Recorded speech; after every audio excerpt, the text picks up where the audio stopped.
Close till I get up. Time is barely on our side. I don't wanna waste what's left. The storms we chase are leading us, and love is all we'll ever trust. Yeah, no, I don't wanna waste what's left. And on we'll go, through the wastelands, through the highways, till my shadow turns to sun rays. And on we'll go, through the wastelands, through the highways, and on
have a bit of fun till I downfall.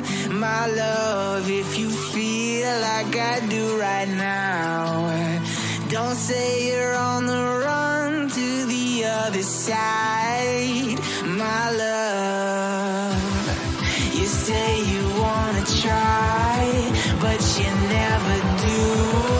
Sugar, there's a reason why we lose.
Welcome, ladies and gentlemen, to tonight's game between Miami University Esports from Ohio, not Florida, and Texas Tech University. Joining me today is the never elusive Bonsai. Hello, everyone. So, tonight's game is an open league game, but it is playoffs. We are no longer in the main stage version of the tournament, or main stage of the tournament. Apologies. I think we're going to be saying stage way too much for the first few minutes because that is the word that is now in my brain way too long. We are going to be getting started in just a couple minutes here, but I do want to be able to at least introduce these teams. Miami University being seed number 8, and Texas Tech University being seed number 9, heading into the Open League playoffs. Second, I just had an idea. So, you have any predictions for tonight, Bonsai? Just judging off of what I've seen of these teams in the past, and also just general skill ratings as an individual, I think that Miami's actually come out here. As Soup has an absurd rating in Open League. Mm-hmm. Like, I think it's something like 91, which that's ridiculous. Just period. So we'll be seeing it in just a little bit, but before that, I want to show you guys just where we are on the bracket. Well, the playoffs bracket. It is massive at the moment because we started with 36 teams, went down to 32, and this round we'll thin it down another bit. We are at what? Is this round? We're around to 16. Jesus. Yeah, this is round of 16. Things are going fast. Things are hitting up, and today we have right there on the middle left branch, Texas Tech versus Miami, so that they can head off for quarterfinals number 1 match. Other than that, are going to be looking at players' stats now in just a second. Let's start with Texas Tech. So Texas Tech is currently, let's actually I haven't shared these with you, have I, Bonsai, or did you look before the match? I don't remember. I don't think so. Okay. All right. So Texas Tech is boasting some interesting stats here with Bait, PokeSpartan, and Aspen all below 100 kills. But with Moonkiller and Pokespartan at 87. Sorry, not Pokespartan. Severus Vapes, my favorite name in the entire league. Oh ho ho ho. And Moonkiller over 100. That's 1.3, 1. Not quite sure. I would have to do the math in my head, but I can't at the moment. And as you can see, their favorite operators definitely reflect their KD, with Severus Vapes taking Jaeger Zofia, Moonkiller with Buck and Mozzie, and the more support and the IGL, I believe, Bates TTU is the IGL. And Pokespartan playing more of a support role with that Castle and Thatcher as favorite operators. But go on. I think my favorite, going back to the favorite name thing, sorry to interrupt, but I do think my favorite name is Pokespartan just because like the image it gives. You just have like a Pokemon trainer in full Spartan getup just sitting there. It's like, I'm going to catch them all. I am definitely looking forward to being able to see what Severus Vapes brings to this. I will probably be a little bit biased to look at him. And if you didn't know, I am observing tonight, and that's going to be interesting. So just give some poggers on the chats for Duke doing double time on this one. Killing it right now. So, up next, we also have Miami University, the number 8. Got these stats fresh off the press. And we currently have Soup boasting 178 kills and 87 deaths. Whew. I don't know if that's tied for highest kills or not, but that's insane. Gotta be close. That's very close. Oh. Yeah. Oh. Like, just to put it in perspective, there are 8 weeks or 9 weeks. So that's 9 games. Roughly. And you said how many kills? 178. Okay, so he's roughly dropping a 20 bomb every game. Like, he is just shy of dropping 20 kills a game. The fact that that is a thing is absurd. Like, that's most people don't drop 20 frags over like maybe 2 games. Like, they're doing half that. You know what's interesting? The fact that his favorite attack operator is also Dokkaebi and defense operator is Smoke. So he's a utility operator. He's still shelling. Other than that, Audacity 123, Lulu with 112. Once again, very attacking heavy operators with Hibana and Twitch, as well as Doc. Frost, I would say she sits more around on site. But in that, we should probably get going. I'm gonna ask teams if they're ready, and we can see if they're. Alright, no, they're ready, so we're going to be heading off into Bank for the first map. Oh, I am bad. You know what sucks, Bonsai? There we go. My mic died for a little bit. But what? What did you do? So this I'm on Vulcan. Yep, that'll do it. Are you able to see? I am able to see. Okay. But I will say I have no sound. Oh, no, I do. It's back. Okay. Maybe. Oh. Maybe it's just, that's because I have my volume jacked really down. I'm actually the true dum-dum here. We here in this casting booth are apparently incredibly boosted, but we're making it work. Okay.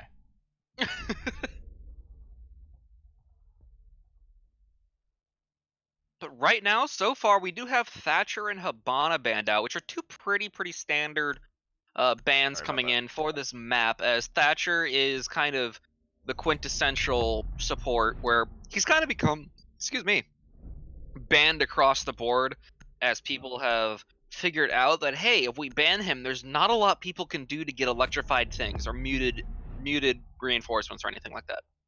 But since we're in playoffs, and if I recall correctly, Callie's a thing. Yes, she is. And she has a mild. I'm gonna say mild in the way that Callie's gadget, I don't remember what it's called. I think it's like low voltage javelin or something like that. Mm-hmm. LV javelin, but it acts like a Thatcher where it destroys gadgets on the other side and also does a little bit of damage, but it's negligible. It's like basically you get hit with a flashbang. But going into the rest of the bans, we have Mira and Echo, which also are very expected bans for this map, as Bank is a very, very, shall I say, hold heavy. You kind of want to turtle on a lot of these sites, and the Mira is really, really strong. Okay, so hear me out okay, on my okay. reasoning. All right. So on basement, you really only have 1 or 2 people roaming around upstairs. With them usually hanging out open area, maybe upstairs on the 2nd floor if they're feeling extra spicy, but they're really like, it's more of a soft anchor type roam, not really hard roaming around the map. And most of the other people are concentrated onto the site itself. At least in my opinion, it's kind of turtly more compared to like other places where it's like clubhouse, where it's like you have everyone on like the 2nd floor. Okay. So typical bank strats are bank basement strats are reinforced security wall here. Yep, got that. Make sure you make a small hole to be able to throw your gadgets across once they do open up the security. You want to be tossing C4. You want to have, I think this they're site, doing this strat. Okay. I think this site is better held with most people on site. Yeah, for sure. What I do see, interestingly enough, is that they actually decided to open up the soft wall between garage and which leads me to believe that since Maestro's sitting there, and regardless of if Maestro got his ACOG removed, he still is a lawnmower of death. So what they're going to do there is there's a very, very tiny pixel angle that you can actually shoot from that wall all the way down into the back of servers over by Dirt Tunnel. It goes way far back. And you can actually, it's a nasty angle. A lot of teams actually take it with Kaid because he's one of the few remaining ACOG operators, and Kaid's still useful to the team. But we also see a very common strat coming out here from the side of Miami here, which is where they're going to open up the top of 2nd floor skylight over there, which you can see Buck actually did a couple seconds ago. And that's to check if there's actually the ballistic shield there, which I believe there is, since there's ADSs going up off there, and they're just burning the ADSs. That was a nice, almost team flash. Still burning it, but there is only a wide peek. Oh, very, very close. Oh, the nade gets bait. Bait is baited by the other nades and gets hit by the nade. And we will see a very clean blue take coming out here. That is 1 down, and that is the smoke. So one very, very important operator has already been taken off the board.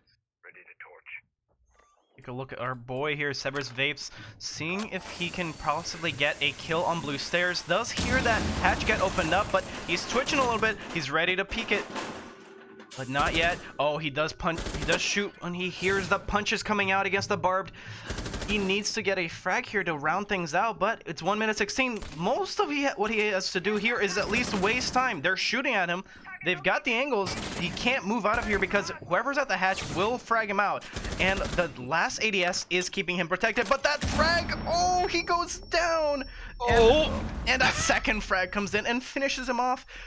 Oh, really making sure to use up as much utility as possible to get that out. It looks like Soup is going to open up some peek holes here so that he can help out against any C4 that gets thrown. Oh. Is he going to shoot it out of the air? Let's see. Let's watch. Oh, man. Is he going to... Okay, so the nitro's getting pulled. He hears it pulled, so he runs away. Maybe just... Yeah, okay, stick it, bro. Is Soup going to shoot it out of the air? Let's see. Oh, he hits it out of the air, and the plant goes... Oh, and he almost gets the other kill, too, but Exert's going to take Aspen. Oh, no, never mind. Valka's still alive. Very, very lit, though. Aspen gets someone else. I'm not sure if I think it was the Maestro. Yep, it was the Maestro. Now we have the diffuser planted. Soup gets another one on a Pokespartan. Pokespartan down, was immediately traded by Moonkiller. All of these people dropping like flies. It is a 4v1 scenario with like 23 roughly HP on Moonkiller, but Moonkiller is deciding he's going to actually maybe do a long flank? I'm not quite sure. He's got no time. There's no time. He can't even come back to site. Yeah. At this, I don't know what the move was here, but that is the round. I guess save the op. I don't know.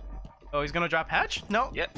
Oh. Right behind him is Audacity with that buck.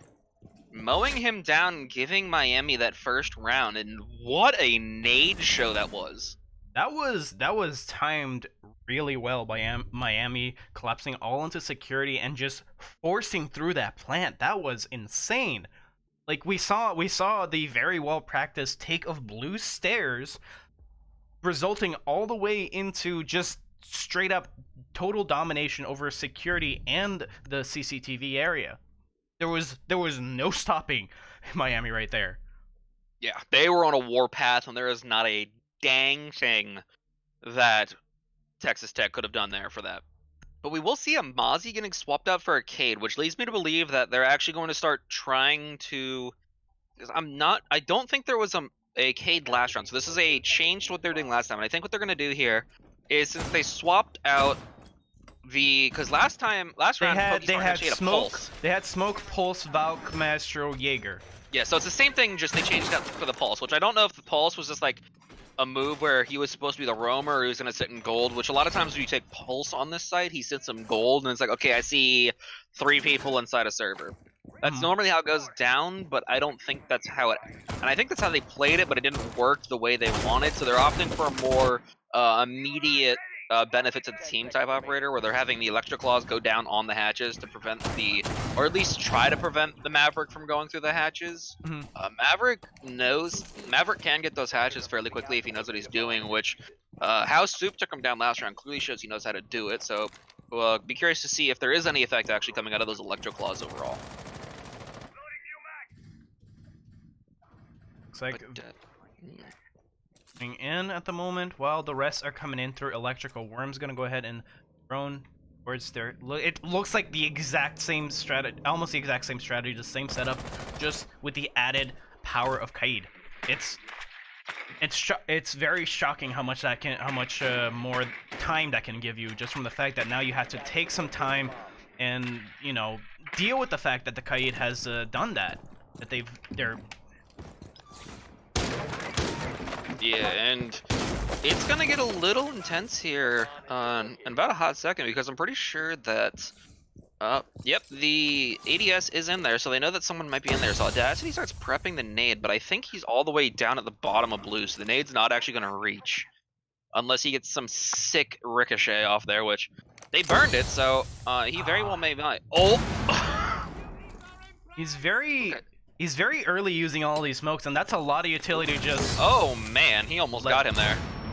But the nade, actually, he didn't cook it long, so if Bait actually kept walking there, the nade would have actually taken him out. But a wide peek again, the shotgun pulls through for Bait, takes on Audacity.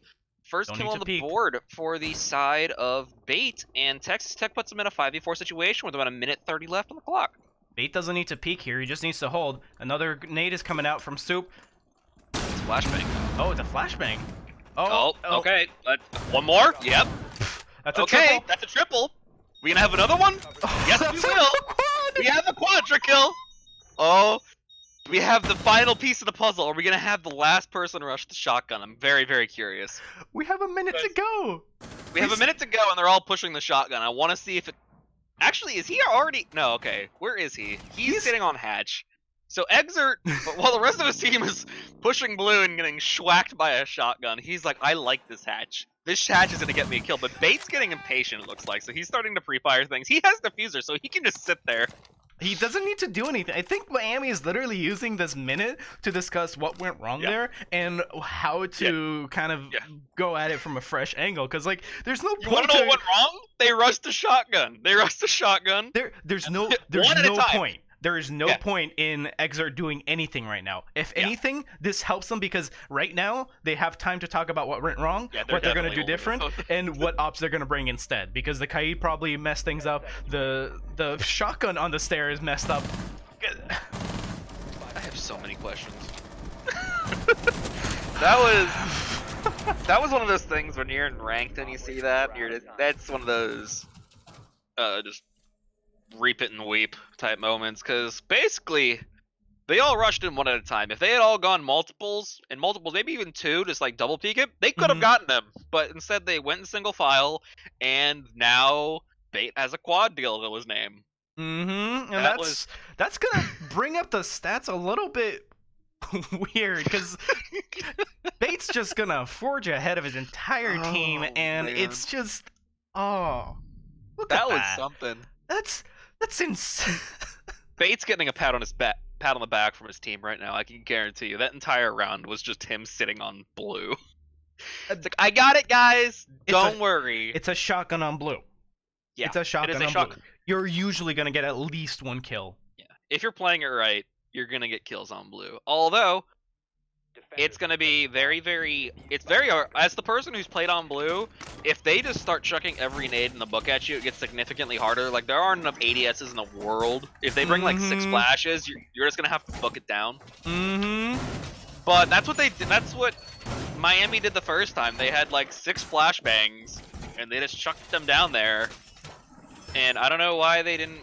Like, they burned the ADS, that was the good part, and then they just decided, instead of just absolutely rushing through the smoke, like, because the correct play, in my opinion, there is when Audacity on Buck runs through the smoke the first time to try to kill him, he should just push further forward, because he had an angle down that staircase to actually just get him flat out.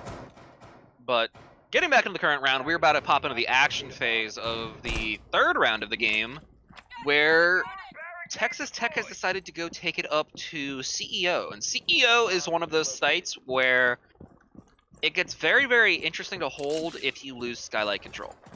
Because usually the people that are taking this, it's going to be like, Thermite is the kind of obvious one, because you kind of have to open up the entire wall if you're going to go in. Habana you can do it with, but it gets kind of weird because the way she opens up holes, and you have to use 2 of them. But one common thing I see is that someone actually holds down blue and shoots up at the wall. Ooh. But these pre-fires are getting so close to killing someone on Texas Tech. It's getting close.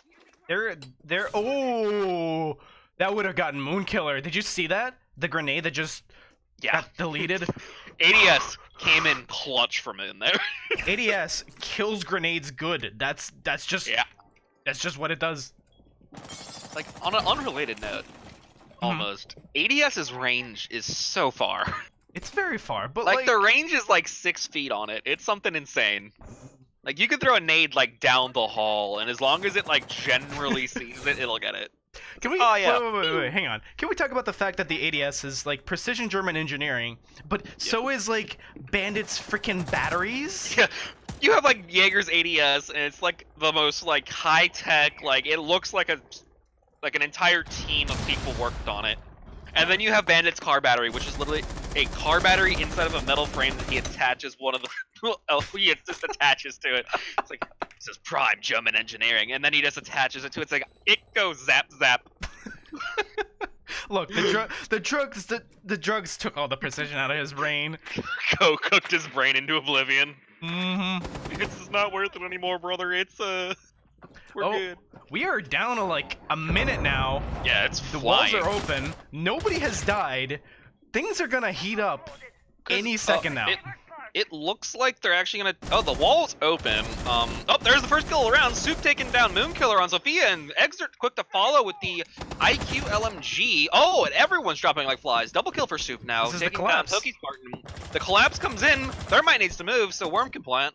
He got it. Oh no. Okay, Audacity gets taken down immediately. Espen might be the solution here, though. Double kill for him. It is a 1v3 scenario. Ooh, getting almost taken out with a headshot from the connector window, and soon thereafter taken down by Worm on Nomad. Espen getting taken down at 2, and that is all the damage he will do, bringing it to a 1-2 score in favor of Miami. I think that 1 minute powwow definitely was what Miami needed. Oh, for sure. That did not look like a team that just lost to 4 bang by a shotgun. That looked like a team that went back and were like, you know what, let's relax. Let's take a look at what site they're going to be next, because, oh wow, they picked really fast. Holy crap. Yeah, they knew what they wanted. Oh boy. Oh boy. Like, okay, it's going to be executive, it's going to be CEO again. Run it back, salty run back. Oh. Yeah, it is CEO again, and I believe is this all the same ops? There's no 6-pick coming out from Texas. It looks like they strongly believe that what went wrong that round wasn't their strategy, but maybe it was the fact that they lost gunfights. And they're just going to be able to challenge that. I mean, Espen did get a 2-bang, which was pretty good.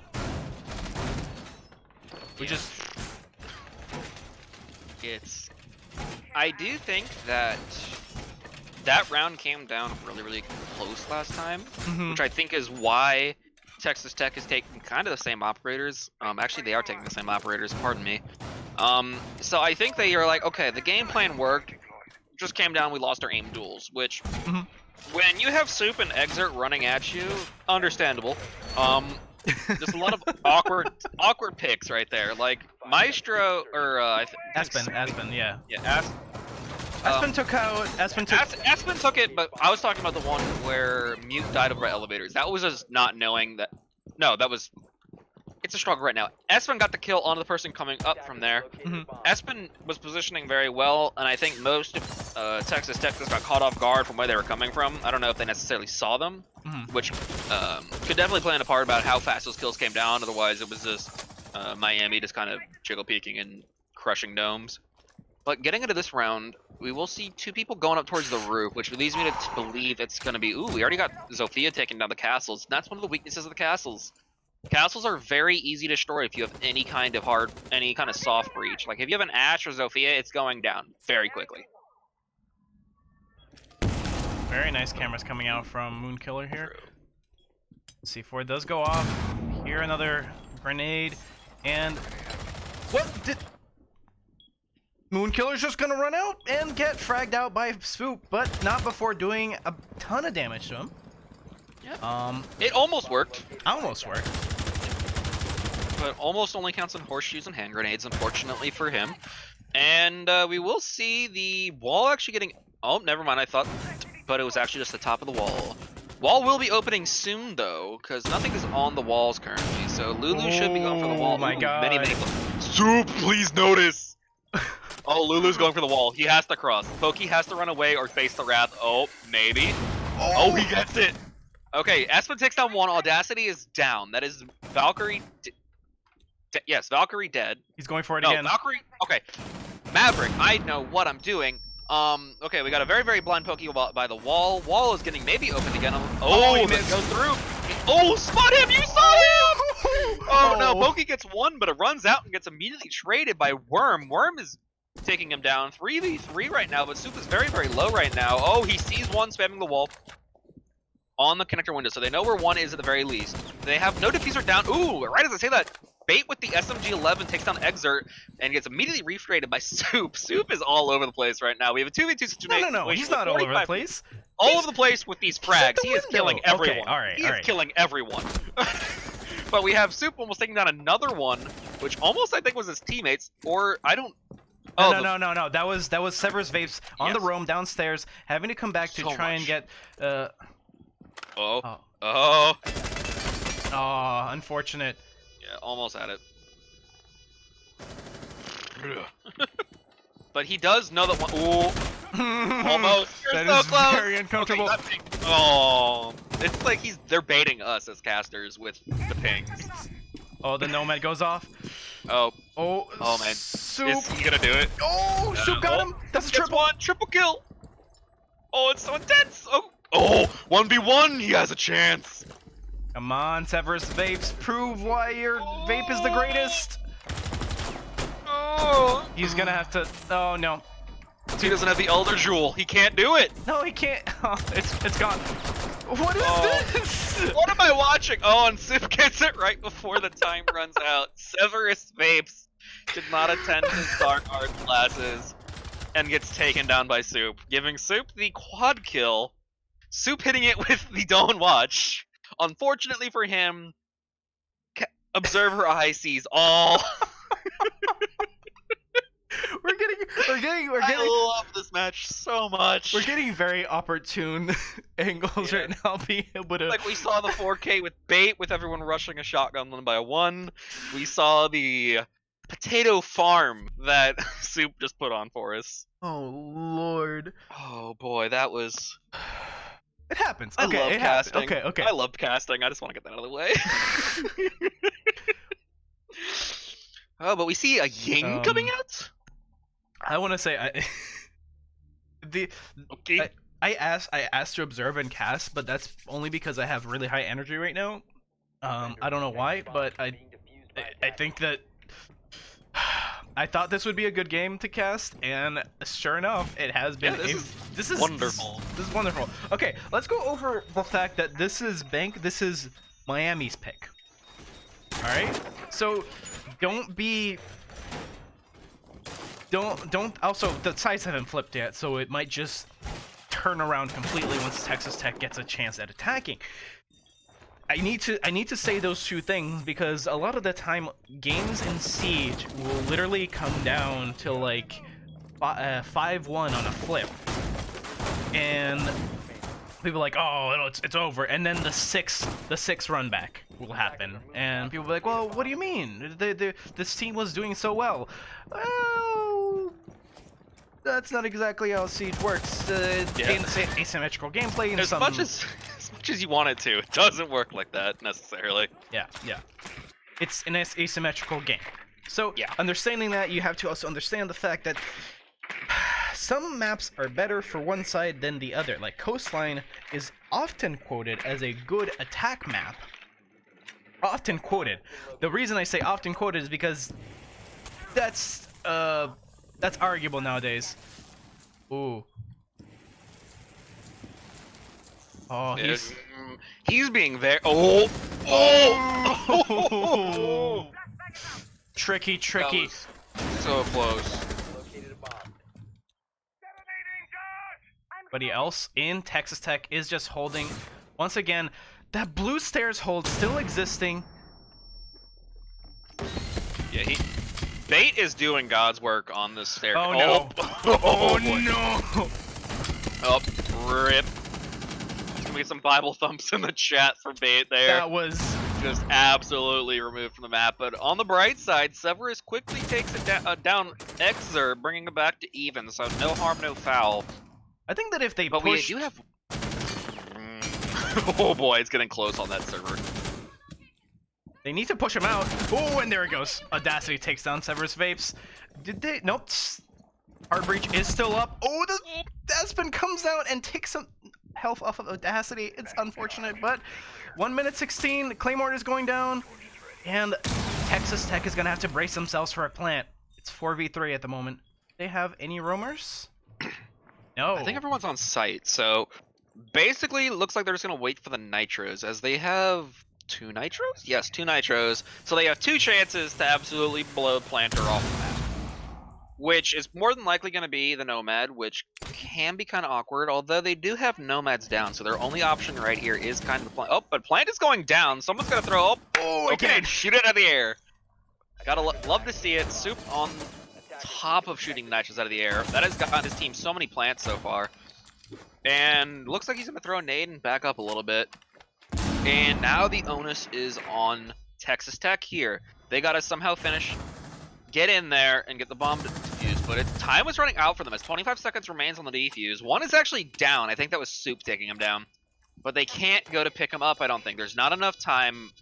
We got a Maestro pushing here. Maestro gets taken down. So there goes one of the 2 remaining people who are combat ready. And right after that, Audacity swings in. Actually, no, Soup gets the last one with Audacity's down getting taken out. Oh, actually, it was Audacity. I take that back. Wow, just pushing in. Style points, getting the drop.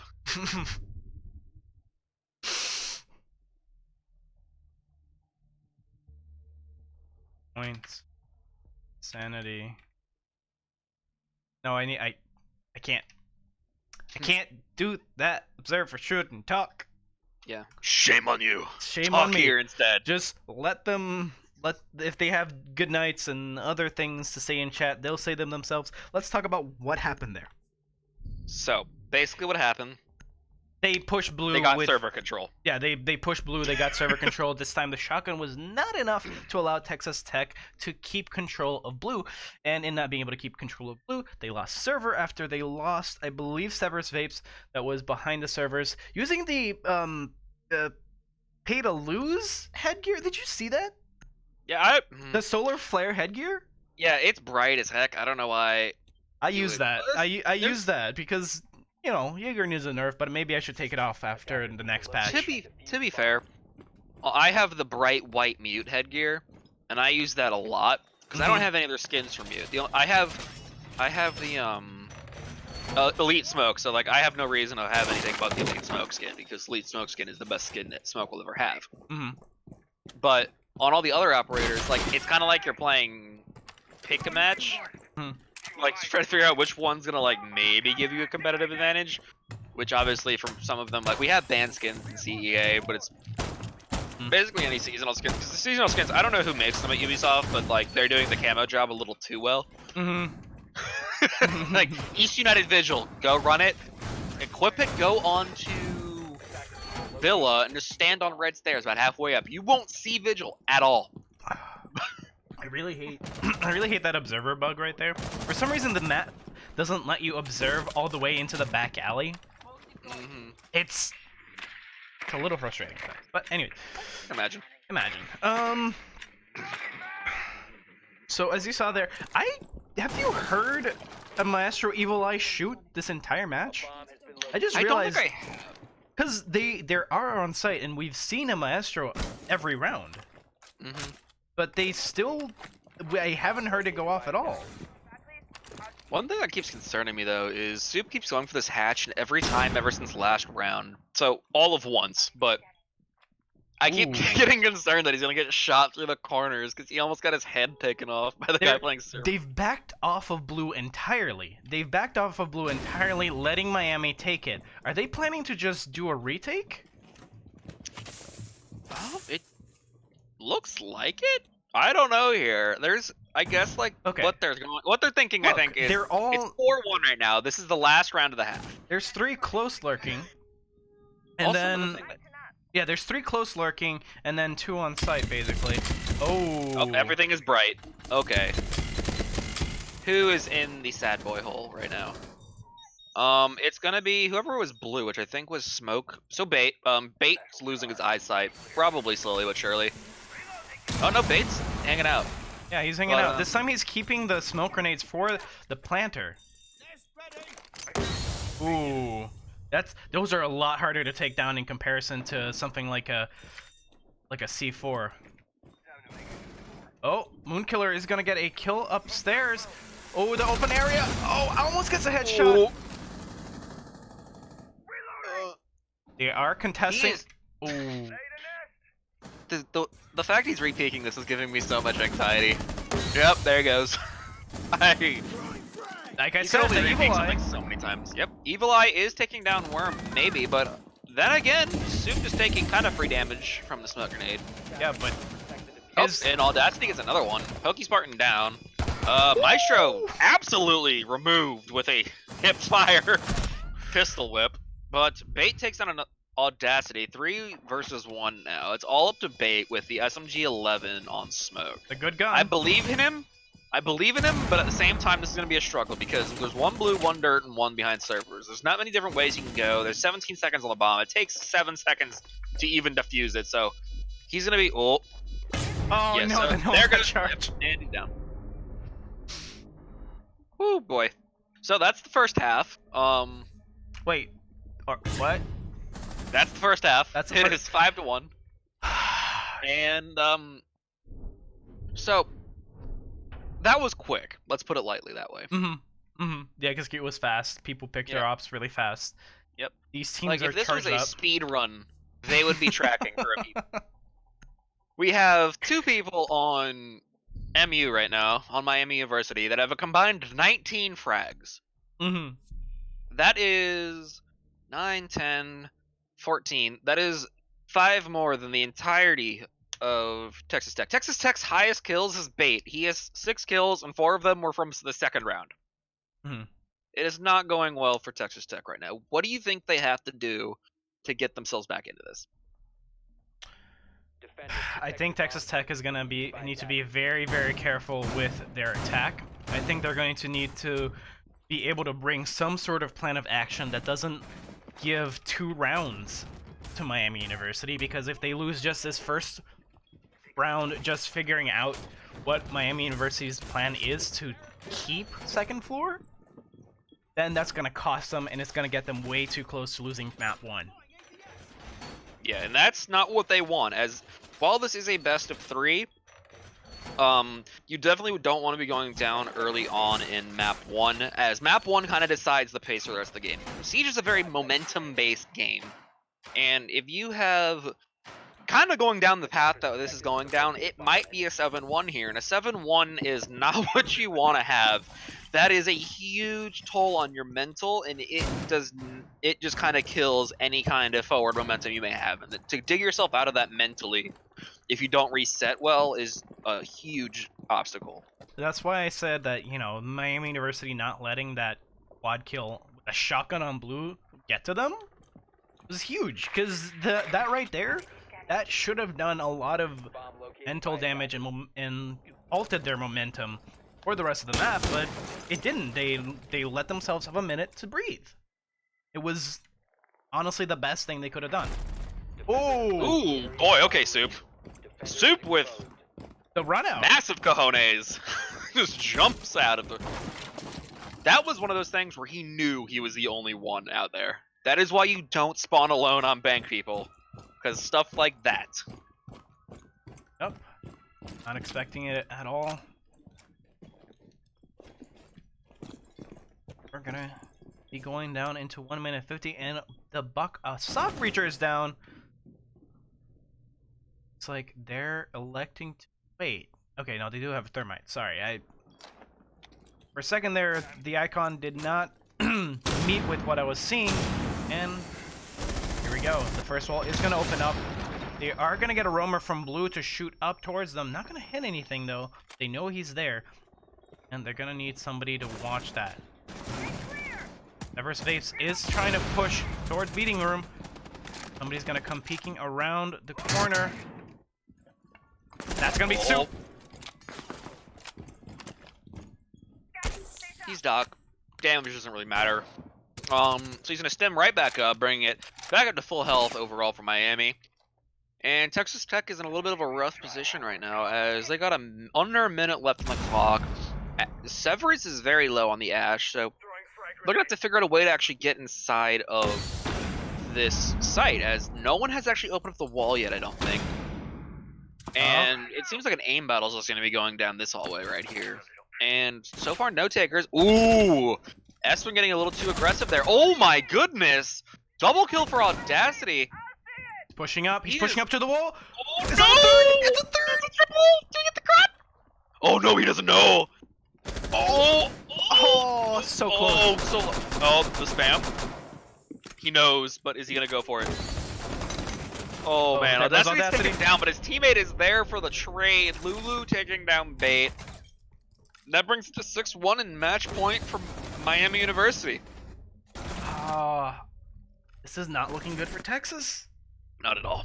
It's not looking good for Texas. But do remember that they get a 5-minute break between this map and the next one. Yes. And that's going to be a good time for Texas to just take themselves down, relax, and take a look at what the strategy is on the next map. Next map be... I wrote it down. I know I wrote it down. Club. I believe it's Cafe. No, Club. The Cafe is Decider. Cafe is Decider. Yes, you are correct. I'm getting my map picks mixed up. It happens. Attackers locate and defuse as many bombs as they can. But regardless, gonna have match point, and the site that plagued so much of Texas Tech's first half, it's gonna be basement for the possibly last round of the game. So I want to point this out. There's a lot less information offs on Miami's strategy. You see that? The fact that there's no Maestro, there's no Valkyrie. The most information op you've got here is Pulse. They're going very, very aggressive here, which I think might be partially because of the fact that it's 6-1. Soup and Exert are not caring at all for who they're running into. They're just kind of... This probably is a little bit like they're feeling themselves right now. So they're probably just running and gunning, not really caring. I mean, scoreboard shows that's a fair thing to do at the moment. but fast first map. I think Soup has died twice this map. Didn't his stats, like overall in the league, show otherwise? But the fact is, you can say the sentence. What did he tell you? I Brain don't. off? Or something? Oh yeah, brain off. Oh, Or was click that head forehead? No, wait. That I was talking to another caster. I was talking to CDAVs. CDAV said, Soup. Soup just likes All aim to. no brain. Yeah, he likes to turn off his brain and just push in. All aim no brain. But honestly, it's the gold motto. I've played like that. Oh. Yeah, I this is played what I'm like talking that. about. These goals, man. It's viable because like as long as you just let your map knowledge guide you onto the angles that you want, it works.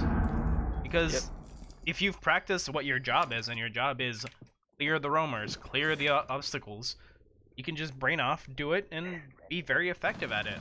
Oh god, there's a copy pasta getting formed about Soup. Huh? I see it. Oh my god, the shotgun! Oh boy. Is this round 2 of shotgun? Audacity. Are we gonna have another taker?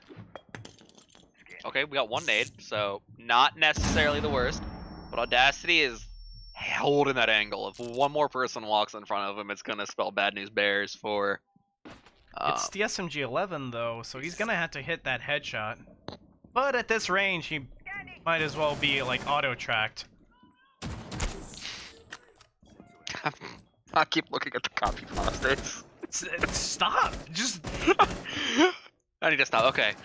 Soup takes down Pokey Spartan here, bringing it to a 3v5 now, but quickly traded with Espen taking down Lulu. Lulu is no more. And we'll be right at the 34-second mark. So Texas Tech has got to figure out what they're going to do, and apparently drop 2 more frags to Miami is the plan as of now. Oh, Soup getting very, very aggressive with... Oh, almost. You almost did it. But regardless, Soup will take down Bait, baiting his teammate from the wall without a care in the world. And that, my friends, is map 1 to Miami. That is going to be a very quick map 1. That was... I would like to get the teams 5 minutes. Yeah. Miami's probably like, nah, dude, keep going, power through it. Got this. But if I had to guess, Texas Tech probably wants a little bit. Refresh, recharge. Maybe get a little bit of a pick-me-up, which works right into our sponsors. Oh, we got 3 sponsors this season. We got Rogue Energy, returning sponsor actually from last season. They are a energy drink supplier, and you can use code CEA for 10% off your entire order at checkout. And also, if I believe correctly, some of it goes into the prize pool. It does. And we also have 2 new sponsors actually for this season. We have CORSAIR, which many of you know from the peripherals and computer parts manufacturer. They are actually helping out with the prize pool this year as well. And they are great. I have one of their headsets right now. I have the Corsair Void Pro. Love it. Great sound quality. You can do a lot of fun stuff with it. You can change the EQ on it. It comes with the app, the IQ app. Great. Also, their keyboards are very nice from what I've used. I do not personally own one, but I've used them before, and they are great. And then our final sponsor coming in is going to be What's New.gg, which is the clothing supplier that actually CEA just got some clothing on, if I am correct. They got some mouse pads, they got some hoodies, they got some joggers. Very, very fresh looking. And if I do say so myself, the mouse pads are a step above. Like, the CEA Flare mouse pad is fine. I will say, there was a giveaway a couple weeks ago. Once we, Yes, there was. yeah, and if you missed that, the only way to keep up with that is to actually join the server, the Discord server. Just do _Discord in the chat, and you'll be given a link so that you can keep aware of that. But also make sure to give yourself the role giveaway. Yes, through the bot, that is the only way the bot can ping you. Yeah. So you get known when these things happen. Just the giveaways happen on a fairly semi-regular basis. So they're happening pretty often, so there's a good chance you can get some swag for yourself. And yeah, I personally think this stuff is amazing. It's been a long time in the works, and shout out to all the CEA staff who have made this whole thing a possibility. and also for all the new people, because I did see that there were some new people hanging out in chat today. Hope you're enjoying the matches so far. Let's take a quick break. Yep, I need some and we're water. gonna be back. Back. A little bit.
Welcome back, ladies and gentlemen. We are going to be heading into the next round.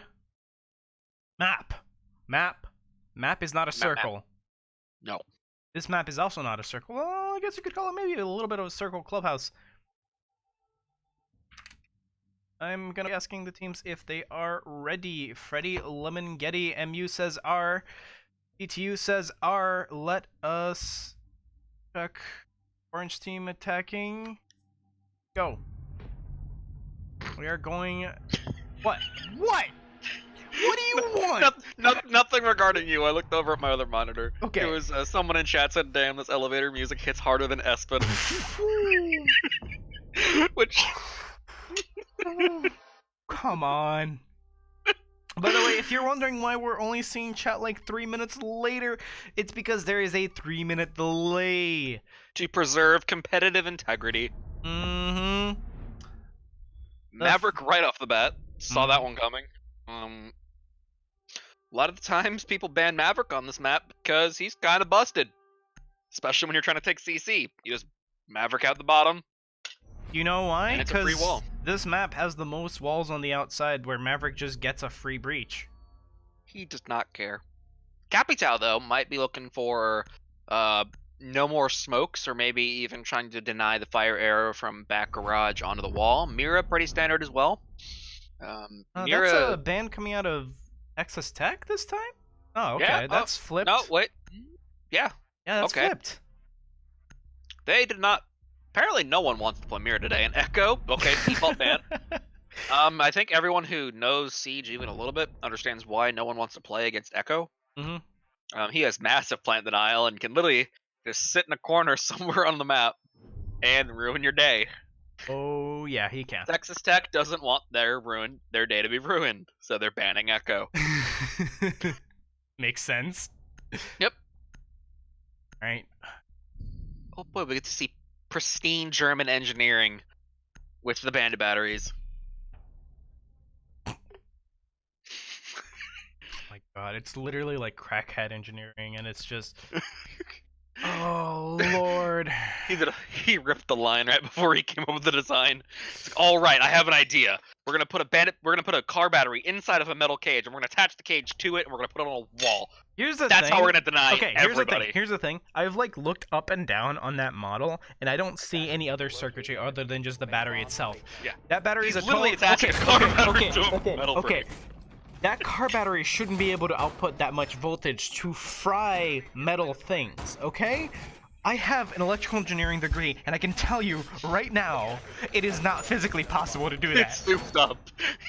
It's a little miniature nuclear reactor. It's outputting the same amount of electricity as a small power plant. So is Thatcher's... Okay. Wait, Thatcher's not banned. Oh. Oh, wait, what? Yeah, Thatcher's not banned. That was an oversight. That was an oversight. That I just realized. I was gonna go off about how the fact that like Thatcher's EMP is basically like a mini nuke, and every time he uses it, it's a Geneva war crime because it's technically a nuke. But like now that I think about it, I was like, oh yeah, they're gonna use Thatcher. It's like, wait a second. Wait a second. Thatcher's not banned. Nukes, Thatcher. Yeah. So if we're talking realistically, an EMP is basically an electromagnetic pulse is what EMP stands for. So we're gonna get a little sciencey here. Oh no. EMPs work by frying circuitry. The electromagnetic pulse, basically, if any of you ever watched sci-fi at all, the pulse fries circuitry, like it is no more. Mm-hmm. So it basically shorts out the circuits that they can't use anymore. Okay. Radiation that comes off of it. Okay. It's not that the radiation. There's more science to it. Yeah. But I don't think I should go over this because this isn't the Discovery Channel. No, we're having teaching with you. Why am I hosting a physics class? Alright. But anyways, getting into the game, we got Espen taking down Exert real quick with the Habana. They knew he went down there and he came back up, and it was just unfortunate that they got. But right now, Bait is gonna go ahead and actually. That's a lot of utility being used up on just this cash wall here, as Audacity takes a little bit of damage. He's got the C4 out. He's gonna toss it, blow it. Nothing gonna come from it. And there's an angle on his side here. Espen might just get him. Oh boy. Very Espen, close. do it. I believe in you, buddy. Come on, you got the. Oh, Audacity got the frag. No. Come on, Espen, push. Push! Push! Push! Oh, your team is getting dismantled around you. Push! Oh man. Oh boy. Oh no, he hurt him. He knows. But Bait takes down Audacity, excuse me. But what I want to know is why they didn't just take the construction wall. No one was over there. It's true, Favela does have the most outside walls, but that's not played competitively. Yeah, we're talking competitively. Favela can go burn. Look, I actually... Hot take. Every map in Siege should be in competitive Siege. Stop. I don't want to relive plain ranked. Okay. Please, don't make me relive plain and ranked. But right as I say that, Pokey Spartan is reliving the gray screen as... Actually, no, Lulu is. Sorry, Pokey Spartan is taking... I'm coughing so much right now, and I have no idea why. But anyway, Suples gets taken down. 3v2 right now. 30 seconds left. Texas Tech has got to figure out... Ooh, Texas Tech takes down Soup. That is the top frag down. Worm with the lone gunman left. He is hanging out outside of logistics right now.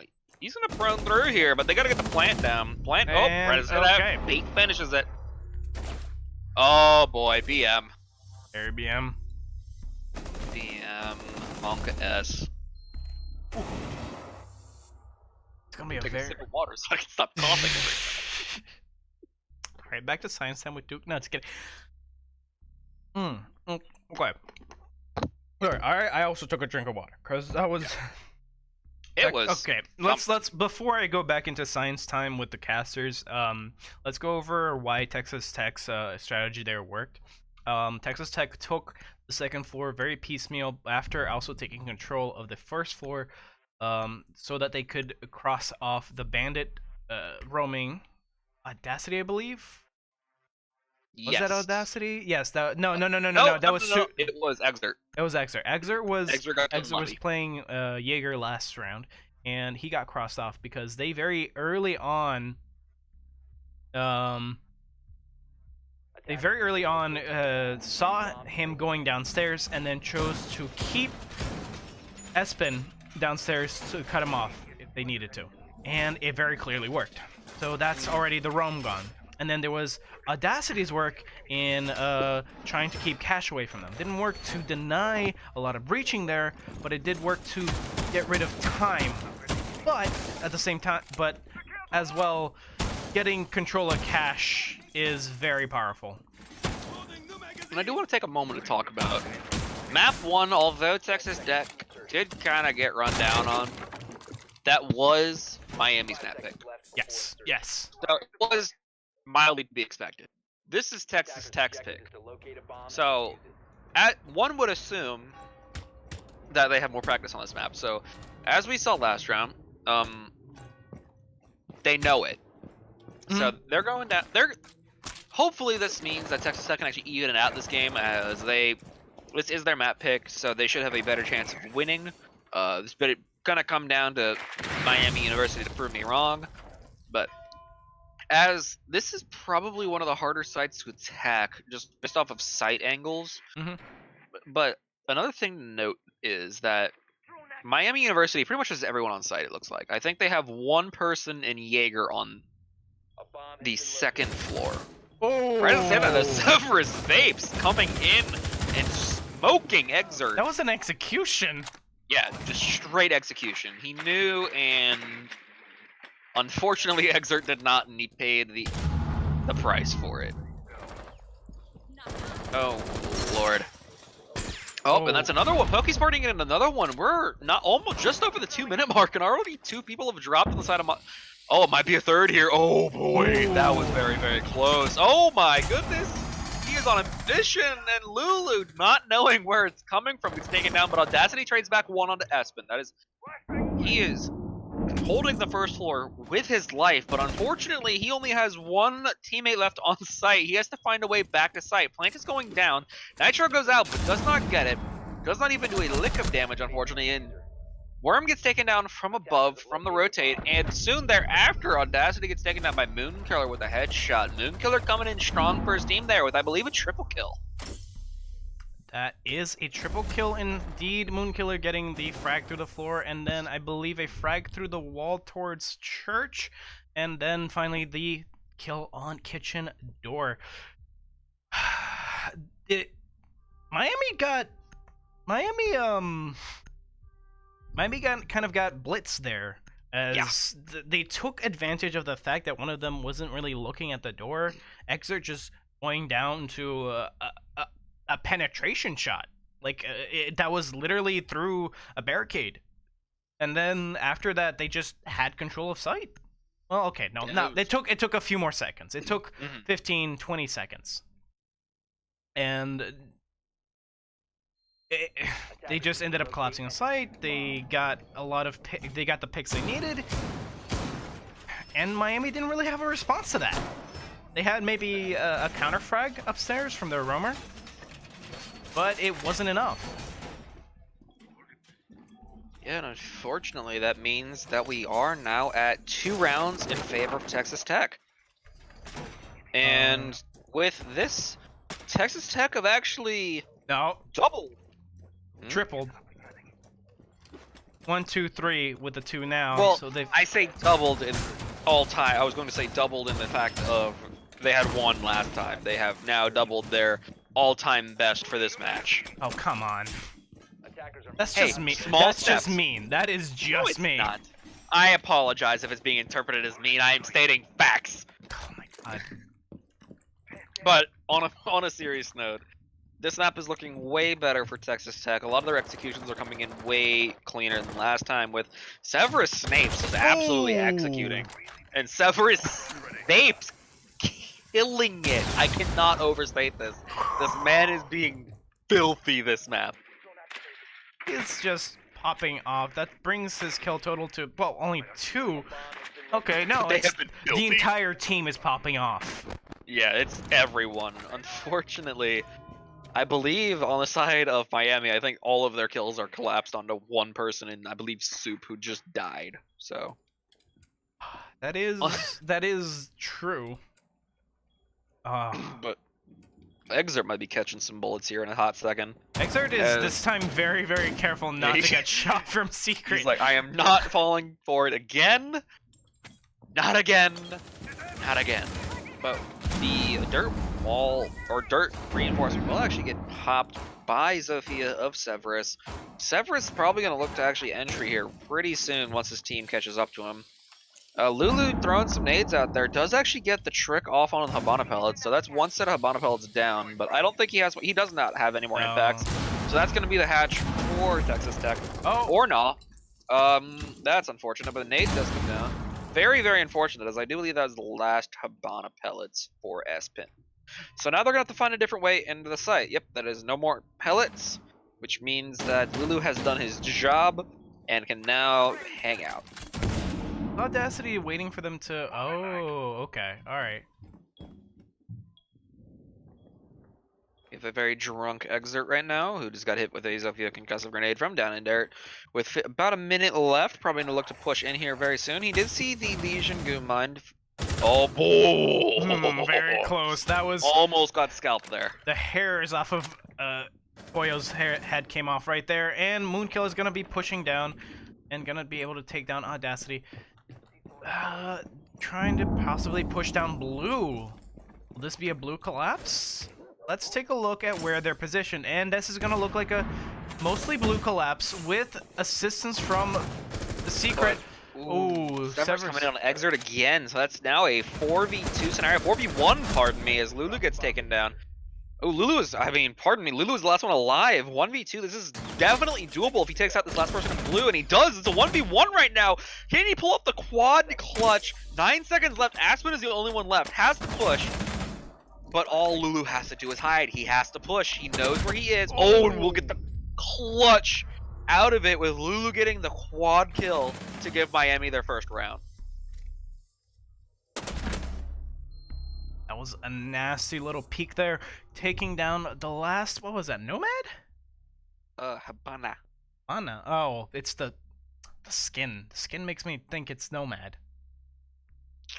Yep, but it is not. It's Aspen on the Habana, which then now brings us to 2-1. But that is either way a very good showing out of Texas Tech, as they were doing great work up until that point. It all came down to Lulu just hitting some insane shots on Legion. I think the issue there was the fact that the 2 didn't collapse on Lulu at the same time. In doing that, they basically just gave Lulu 2 1v1s. For sure. It's a similar thing with having on map 1, where all of Texas Tech was like, ah yes, shotguns in tight corners. and rush them one by one. If you know someone is somewhere and you've got 2 people nearby, you want to get that crossfire. Because even if one of you dies, you'll in the end still be positive for having gotten that refrag. Yeah. Doesn't matter what point of the match it is, you want a refrag so that the odds don't get stacked against your favor. Because once it gets to the point where you're in those low number situations like 1vx, 2vx, it gets very, very difficult to actually overcome those. Because you can have the greatest aim in the world, but if they just keep throwing bodies at you, you can't shoot them all, in theory. As while bullets do pass through dead bodies. I was correct in my own sentence, okay? Well, I wasn't making a joke. But, Like a joke. But, anyways, it was the... I've lost my train of thought. Yeah, so bullets do pass through dead bodies, as many of you probably know, but it's like passing through a wall. It's reduced damage, whole 9 yards. Looks like they're gonna burn the ADS that doesn't exist. So now comes the Zofia, making the poor bandit a very, very drunk boy. Oh, one more flash. Oh. Thatcher has not thrown an EMP yet. He is going for it now, as they are going to get the wall. Ooh. That is, they mistimed it, but I think that was all 3 Thatcher grenades. And where's he getting? Oh, he's getting shot from the outside. Espen takes down Soup. That is the bandit down. So there's a free wall now for the taking. Let's take a look at that, and that is indeed a free wall for the taking. It's going to be right down the middle. It's going to give a lot of good angles for the attack in order to be able to look into CCTV right here. And that's going to push all of the fence out towards garage, out towards cash, but they still have plenty of angles into this, and planting is still going a bit of a pain at the moment. We're gonna see a rotate from Worm though onto Red. He's probably gonna try to get a long angle onto the breach because the breach is open. Although what they don't know is that it looks like they're actually gonna start doing a pincer maneuver from logistics. They're probably gonna drop logistics very soon with that buck opening up the hatch. And right as I say that, they proceed to drop 3 people in logistics.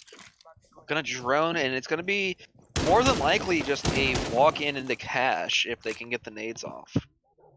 Like Bait and Oki Spartan have been left to just observe, while Moonkiller is trying to collapse onto site.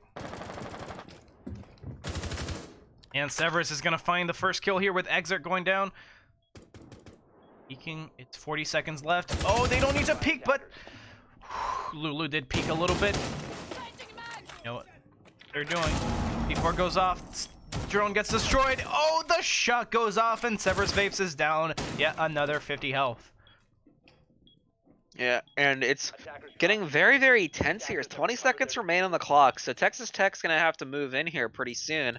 But Diffuser just got dropped, and Moonkiller takes down Worm. Aspen takes down Lulu, 1v5 now. Ooh. Oh man, he gets one, but not the other. Audacity goes down to,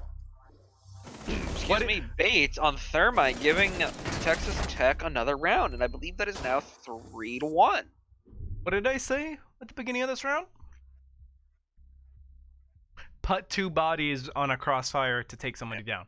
Yep, throw bodies. It works. Yep. Right there. You saw. He tried to adjust his aim after having shot somebody, and he couldn't do it. He tried. He definitely tried, as we saw from that angle, but I think unless you're like... pull it off. Unless you're like Bolo on... Not Ambien. Anthrax? No. No, Xanthrax is the joke drug from SNL. Yeah. Unless you're Adderall? Yes. Unless you're Bolo on Adderall, you're not gonna get all those shots on 3 people pushing you, or 2 people. I mean, if you had those coke switches, maybe. Wait, he is playing Bandit, so who knows? Oh, Lord. Maybe if you had like old-timey Coca-Cola, you could. You know what I'm talking about? Yeah. The one that they said you can't do that. So. You didn't know, the old-timey Coca-Cola used to include more than just good old cola? It's not called Coca-Cola for nothing, let's put it that way. At some point, But also, I think it used to be a legitimate medicine as well, from what I remember, or it started as a medicine. So, but times have changed. Now we have the now we have the product. FDA.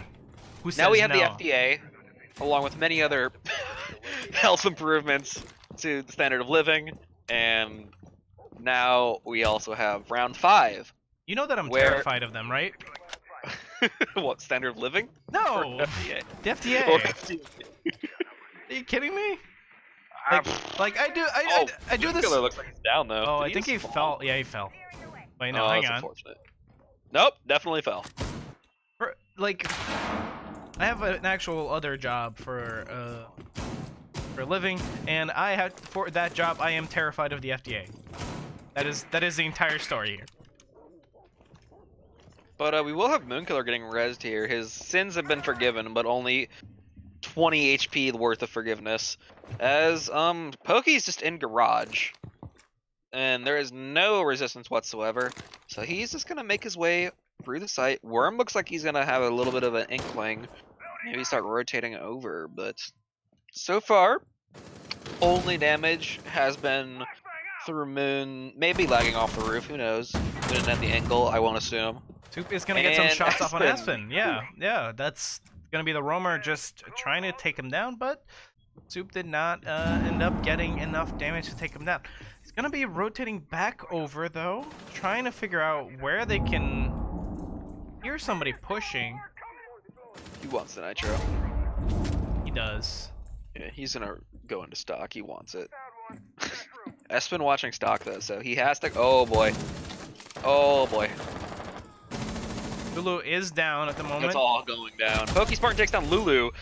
Severus Vapes just doesn't care about anybody in his path. Taking down Audacity and Exert. Entry frag extraordinaire on this man. Bringing it to a 2v5 now by himself almost. And we got a minute left. We have a lot of time for Texas Tech to basically figure out their next move. At the moment, it is a 2v5, but I will point out that one shot will down most of the attackers at the moment. Oh, like that. And Severus is going to get a triple kill on him. And just as I say that, Severus Vapes, the only person in the squad that could probably have taken one extra bullet that entire time, ends up actually taking down the Wamai and taking the round for Texas Tech. Yeah. Severus Vapes, vaporizing, if you will, the other team. Kind of smoked the first 2 in that first room, bringing it really, really low as he got 2 kills right off the bat. And then kind of magicked his way into the logistics. I actually don't know how he got there. But regardless, it's going to be 1-4 now in favor of Texas Tech, and their map pick is working out for them. I think I know what you just did. I think you just looked at the chat and you saw me. Right, waffle smell. No. Did you not pick up on the puns I was doing the entire time? Oh, god damn it. He smoked his way into the first room. He magicked his way into logistics. Mm-hmm. He vaporized Mm-hmm. the first 2. That was a 4K, right? Yeah, it was. Oh my god. Absolutely went through the team. 8-2 on the day for him for this on this map. So he's definitely got a good pump going on his muscles, on his little seat, on his aim muscles.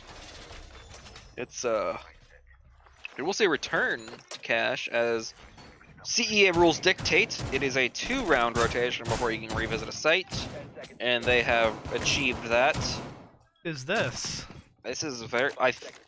My only guess is either he wants to hear, so he broke the top 2, because that's big enough to have sound propagate, because as we all know, sound in Siege is weird. Or he wants it prepped for an easy exit. One of the 2. Because that's going to stop the first Sophia at the very least. Which this is either Galaxy Brain move, or he's gonna get Exert, or he's gonna get like removed from the map like Exert did on Basement. This is a standoff between Exert and Aspen right now, and I don't think either one realizes it yet. But yeah, they don't know. Oh, almost gets taken down by the guy from Blue Storage. That's Severus. Electric. But very, very low regardless. Gets docked back up so doesn't really matter. He is back at roughly 98 HP, but we'll be going for the wall here. Nothing is on there as of now. Oh, okay, misses one, takes himself down, gives himself a little bit of damage. Exert playing with fire here.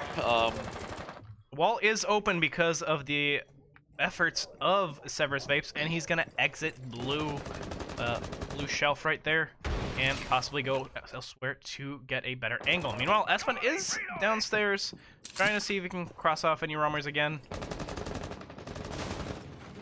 It is. Exert is probably feeling very scared right now. He is hearing gunfire all around him. Meanwhile, Soup almost gets the Nitro. Yeah, looks like he was expecting somebody to be at the window to security right here, and it just did not quite work out. And why is my button not going? Long story short, though, Soup got a headshot onto Espen, taking down Habana, which, granted, doesn't really need to get used anymore, as they already have the wall open, but Severus flexing yet again on a Lulu in the same exact spot, actually. He took him last time. Oh! Very close. He got very close to taking down Worm there. Worm actually takes some damage through the wall, which he's probably spooked pretty hard right now. But regardless, there's about a minute left, and Pokespartan takes down Audacity, as I think he was trying to cross back into sight. One looks like he's about to rotate, and Thatcher suspects this. Pokespartan just hanging out, though. Spook working his way back up to sight, is going to hang out on Catwalk, probably going to stay there for the remainder of the round until one of his teammates gets taken down. Actually, Diffuser's just going down inside of Cash right now. Ooh, very, very close to getting the headshot onto Pokespartan. We'll get the headshot onto Pokespartan. Exert gets another kill on the Severus. Vapes is no more. Exert is going for the defuse. Actually, everyone's dead, I think. Oh, no, Bates going. Oh, the Bates.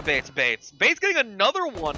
Oh, man, it's all down to Exert now. Exert is the last man alive. 26 seconds for the Diffuser. 2v1, and Bait destroys him, saying, no, my round, my triple. I should have focused on Bait a little bit more, because he was just popping off at the end. They're just not letting anybody have the Diffuser at all. Not to mention that there was a little bit of a hiccup there with two Miami University's players on top of each other trying to get at Bait, but then having to resolve to try and go at it from two angles, and then just letting Bait have the first player as fodder, which is unfortunate. Unfortunate indeed. And that's going to mean we are one round away from match point for Texas, and in a similar fashion to how the first map went. Like we said, that was Miami's map. Yeah, and map pick coming through strong here. Regardless of what performance we had last map from the side of Miami and Texas on both sides, standout performances by both of these people. Doing? They're going Jim first round, or not first, but they're. Oh, this is first. They're going Jim first. Are they trying to bait it? No. Oh no! They're gonna try to do the Pro League strat where they bait everybody. But this all relies on the fact that you have to have everyone in the basement. You have to make it so that they think that it is basement with every fiber of their being. As you can see, Pokey is reinforcing the hatch. This is either going to be the most galaxy brain thing ever, and it's going to make Miami feel so dumb. And we'll find out very, very soon if they fall for it. One drone is all it takes for this entire strat to fall apart. I don't think they've found the bomb yet, which is probably the worst part. Oh no, this will be. Oh no, they do think it is. Oh no! Oh no! What is that? Oh no! Oh, they took down gets one kill on the Bait. Oh no! All the attackers are in the building. They're all in basement. Oh no! They just tried to plant.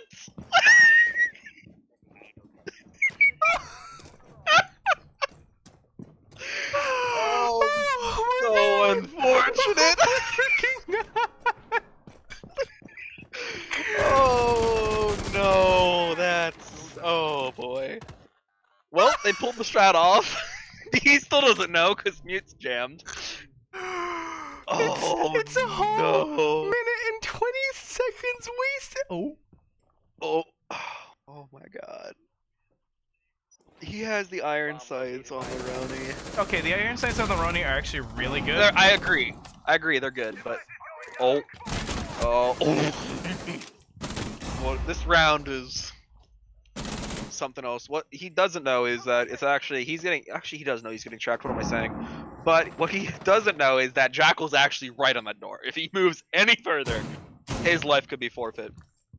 But we have a minute left. On this fiesta of a round.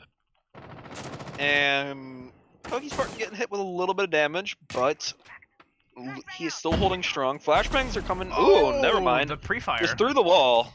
Exert takes down Severus. Severus has been taken down 3v5 now, but with 45 seconds left. Ooh, boy. It's getting intense. Oh, that's another one down. Another one bites the dust for Exert. Exert gets a double. 5v2, 40 seconds. Oh, Soup gets taken down by the shotgun. Moonkiller takes down Lulu. 3v2 now. It's looking doable for the side of Texas now. 30 seconds left. They're going to have to get into the site soon to get the plant down. But we have low health on Audacity, 2 full health on Exert, but almost gets the headshot. Exert gets the triple kill. Plant is going to come down now from Worm. Almost. He's flagging his teammate. I don't know why. Awkward moment if you shoot there, brother. That's the round. Espen is the lone man alive on mute. They know where he's coming from as Soup got killed from over here. Or you would assume they would. And they're all outside. It's looking very, very difficult. Sidestep this. No. He's gonna shot in the and he gets shot in the back. Great start to that round from Texas Tech. Amazing start to that round. They got all that they wanted. They just fell down in the execution of we need to not die. That was. I think the worst part about that was that Miami tried to plant. They tried to plant because they were like, wait, there's no one on site. There was no one on. They were like, wait, there's no one on site. Let's just plant. Wait. Yeah. Oh. There's no site. That's gonna be one of those moments where that's clipped and saved for ages to hold over your team. That's gonna be one of those things that they're gonna watch the VOD back and just be kicking themselves. They're probably kicking themselves right now. Like as soon as he tried to plant and it just fell out of his out of his model, he's like, no. Oh no. I really want to listen to what Miami comms are like at that point. They're probably like, plant. I can't plant. Yeah. What? Okay, so the worst part about that was he tried to plant and was it Audacity twice? Was right next. No, Audacity was next to where the bomb would be on basement. No comms apparently. Oh my god. I'm still. Well, I guess Bait lives up to his name. Yeah, that was. Oh my god. That was. I'm glad it worked because the only way that there's 2 outcomes of that. It's either Texas Tech looks dumb as heck, or Miami looks like they got jebaited into oblivion. Okay. Unfortunately for Miami, that's what happened. I know the scoreboard says 2-5, but it feels like a 1-6. Yeah, Miami, they won that round, but they really didn't win that round. Oh, Lord. That was one of those rounds that it's like, if it was like League, for example, that's like the salty run back type map where it's like, oh, you know what? We've been baited, outplayed, and honestly savagely attacked. What do we do from here? Thankfully they recovered and got the round, but oh boy, I wish I had comms for that. Oh no. We are getting confirmation in chat that round was in fact a bruh moment. Bruh. Oh. Sorry, that's my best impression of the bruh sound effect. Bruh. If CDAPs were here, he would have been able to just play that. Bruh. I have a soundboard, but it's not loaded up right now. But beside the point, we actually are in basement now. No debate. You sure? Okay, hang on. I don't know. Maybe. You sure? Yeah. Honestly, I don't know. Okay, the bomb's there. It might be bar. I'm not quite sure. They might be pulling out some extra spicy strats. But gotta hand it to Texas Tech. They made Miami look like fools. Okay. All right. Getting into this round though, because we have already burned down roughly a minute of it.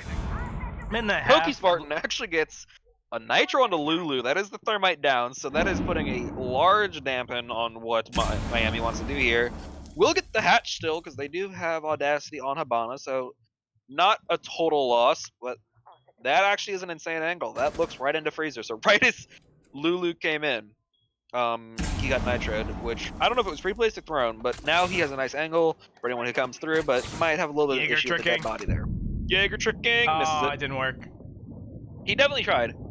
Severus, ooh, almost. Ooh. That was inopportune timing to the maximum. I think that was good timing. Look at the kill. He's gonna peek. Oh, he's on Drew. No.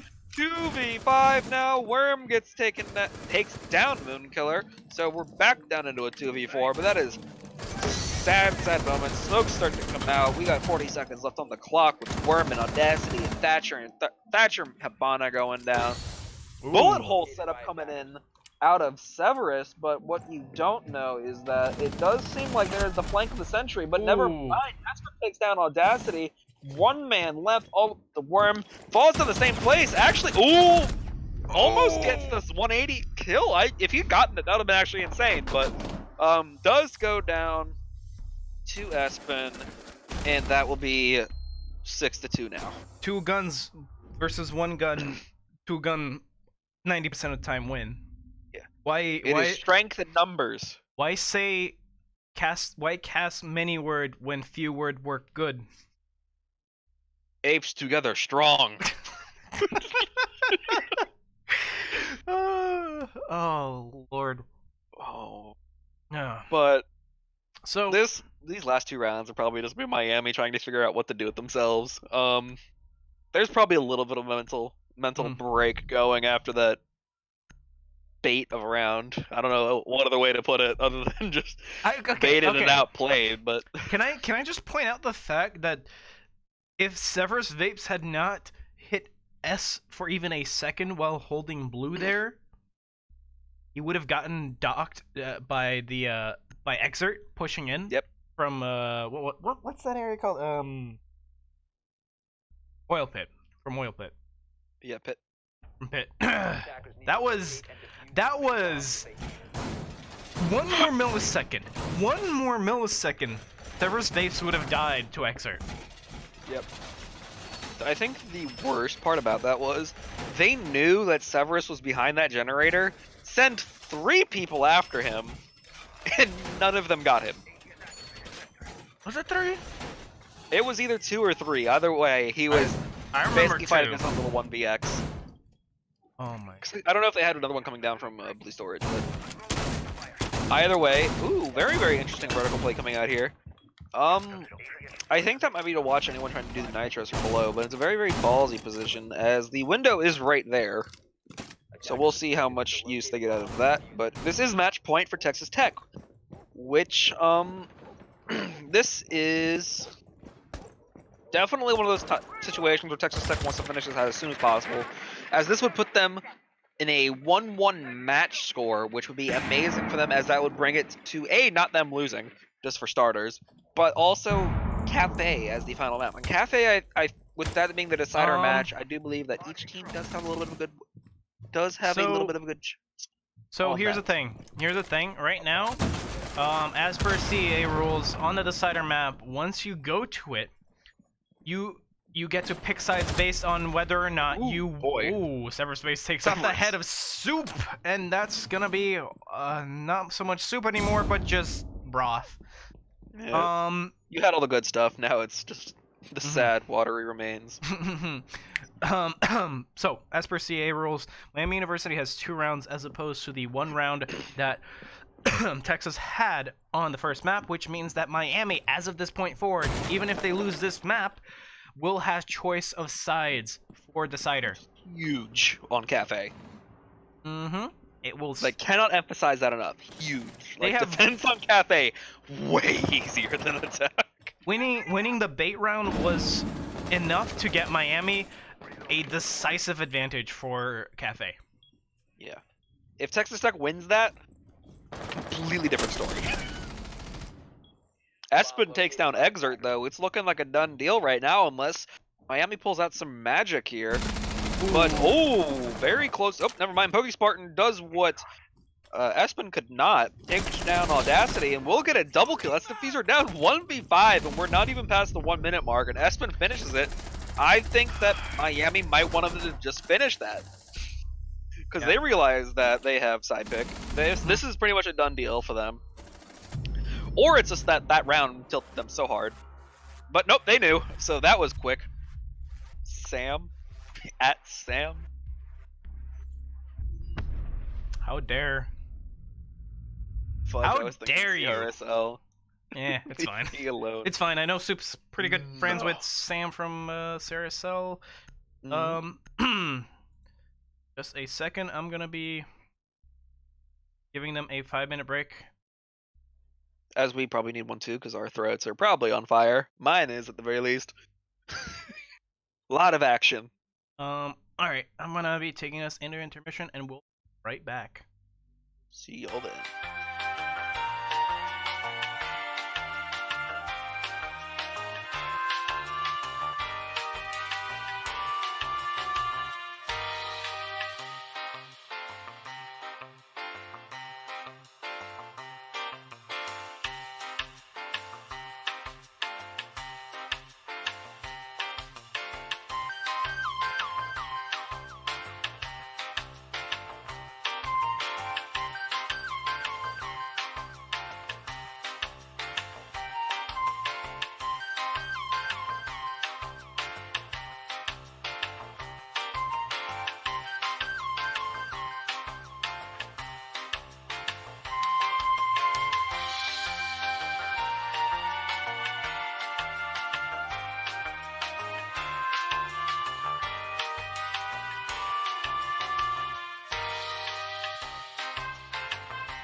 back, ladies and gentlemen. We're going into map 3 Cafe with Miami attacking.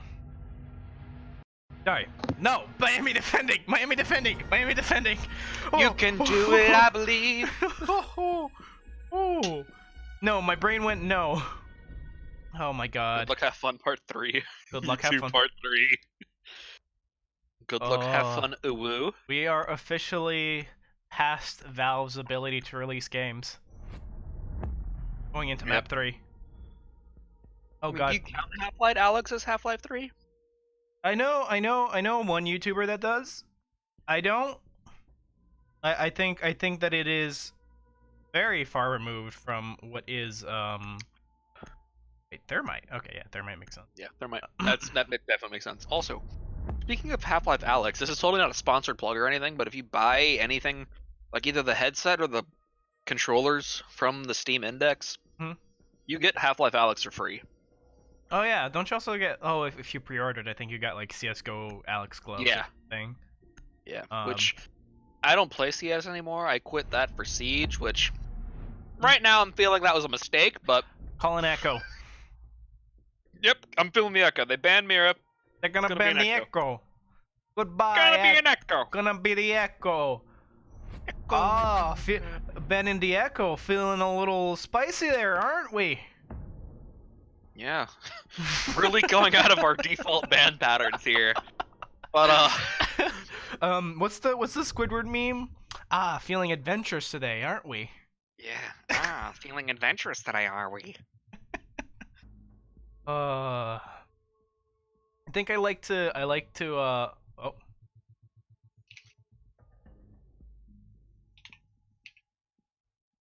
It looks like we are getting a rehost actually here, as someone has an audio issue. Right. Which I'm surprised we honestly didn't get one last time, as Mute is very, very prone to having audio bugs. Mm-hmm. I'm kind of surprised someone didn't just pick Iana here, because this round is kind of hanging out. Defenders protect the bombs from being defused by attackers. Just go nuts. What was that laugh? No, we got T-pose. Nobody can see this. We're not on. I know, which is upsetting because there's a very nice T-pose for dominance.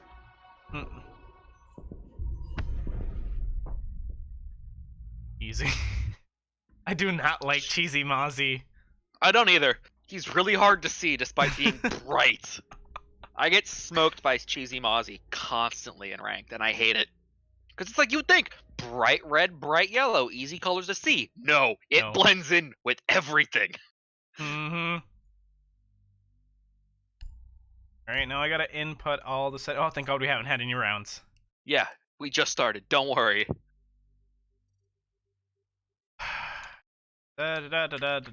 Miami University and Texas Tech. And choosing the band operators, and I do have them written down. So we had Thermite, Echo, and Thatcher. Thatcher, boy, where are you? There you are. Just gonna confirm the bands with them. So. Oh, sorry, my Discord and audio service has crashed. That's awkward. Mm-hmm. So it looks like it's gonna be a little bit longer here. So, hope y'all are having a great Thursday night. I know I am. I made myself some chicken chimichangas. I have a Sprite Zero in front of me. It's a good time. How about you, Duke? I am starting to crash. I feel that. I really do. I am in a constant state of pain, as anyone who's gotten waxed before, it hurts. Wait, what? I don't. Did you just start the game? Yeah. Oh, okay. I didn't see the. I didn't see the Texas Tech said ready. I didn't look back, and the match started. I go, oh God, no. They started. They said ready. You were just. I didn't talking see that. about. That's why I was. What? What did your sister do to you? Wait, do you even have a sister? Okay, yeah, I have a sister. Okay. But It was so you know how like how waxing works. Yes. Yes. My I back would- hurts. But why? No, I'm gonna start. Quarantine, No, dude. no, we're done. We're done. Quarantine. We're done talking about this. Yeah, we should be. No more. No more. Let's instead segue. Talk on... about how there's a castle on reading room. That's okay. He's just here to hang out. He's having a good time. Having Although a good time. Cheesy Mozzie does look to be making another appearance here. Word. It's pizza time. Pizza time. Oh god, do I add the Spider-Man 2 from the PlayStation 2 Spider-Man 2 Pizza Time song? Pizza pasta. Lord. Okay. So they've opened lot up of the shotguns bottom here. They've Also, how do you feel reinforced about the hatches. Mozzie losing a shotgun? Since we have a Mozzie here, we can talk about this. Mozzie is losing a super shorty, possibly. I don't know how to feel about that, honestly, because while it does give Mozzie a lot of utility, it just feels weird for Castle to just kind of be like, hey, can I borrow this? And then immediately just take it forever. This is a different strat than what I've seen. Yeah. Alright, let's talk about it. So Yeah, they brought a castle, they've castled off reading, are reinforcing this wall here, and That's standard, but this is not. This area at the top right here, at the top of dining, it's not. That usually gets blown out all the way, or reinforced entirely. Never seen the in-between mode, but curious to see how it works out. Bold plan, Cotton, let's see how it goes. Oh, we might actually see Exer going for a little spawn peek through white wall, but we'll not get it. That's everyone on Texas Tech is on the roof. At the moment, they are congregating on red hatch, all is balcony hatch, and are going to drone their way down onto this floor, only to have Audacity and Soup waiting for them to come down, and it looks like they're gonna readily go through. Oh. Soup is gonna catch him unaware, gonna down him and smoke him out, and that's gonna be Moonkiller off the board for him. Gotta check those corners. Did get him with those corners. Here's the thing, Soup didn't need to waste a gas grenade and that could have just left them down, but he wanted to confirm the kill. Do you think that's a good trade? Soft reacher for a smoke grenade? In all honesty, yeah. Really? Because in my mind, the way that it's better to use the smoke grenades than rather than not, because you don't want to be super liberal with the smoke grenades, but you still want to use them because once you die, they're not there like either. So it's basically just having no smoke grenades. And they're confining them to that side of the map, which is what they want to do. Because on that side of the map, they have no direct lines of sight into sight. So as long as you keep them inside of Cigar, they either have to keep pushing forward, which is just gonna burn time. Like the smoke grenades did their job. We're down to a minute right now, and they're still all on third floor. And they're just holding right now. They throw the smoke grenade. Ooh, this is getting very, very dicey. Oh, one almost gets taken down. Audacity still alive somehow. Exer takes down one on Severus. Espen gets a shotgun kill. Oh, okay, okay. Espen cares not for your plays. He will do it on his own. As he takes down one with a shotgun and the super shorty and a knife. Bringing it to a 3v3 situation with 30 seconds left. Still gotta make some double time down into the site itself.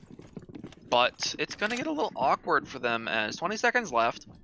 And oh, that's gonna take too Castle, long. Yep. Oh. Oh, and Lulu's just decides, nah, chief, that ain't it. Takes down Pokey Spartan. It is a 2v3 now. Oh, right. That's a nasty angle. Fun fact, you can actually plant on that little lip right there. Ooh, Espen takes down one. Triple kill for him, but he is going to have to plant as there's no time and gets taken down by Exert. That was explosive there, right there near the end. We did get almost all of the time gone, but it just was still very fast for what ended up happening. Like,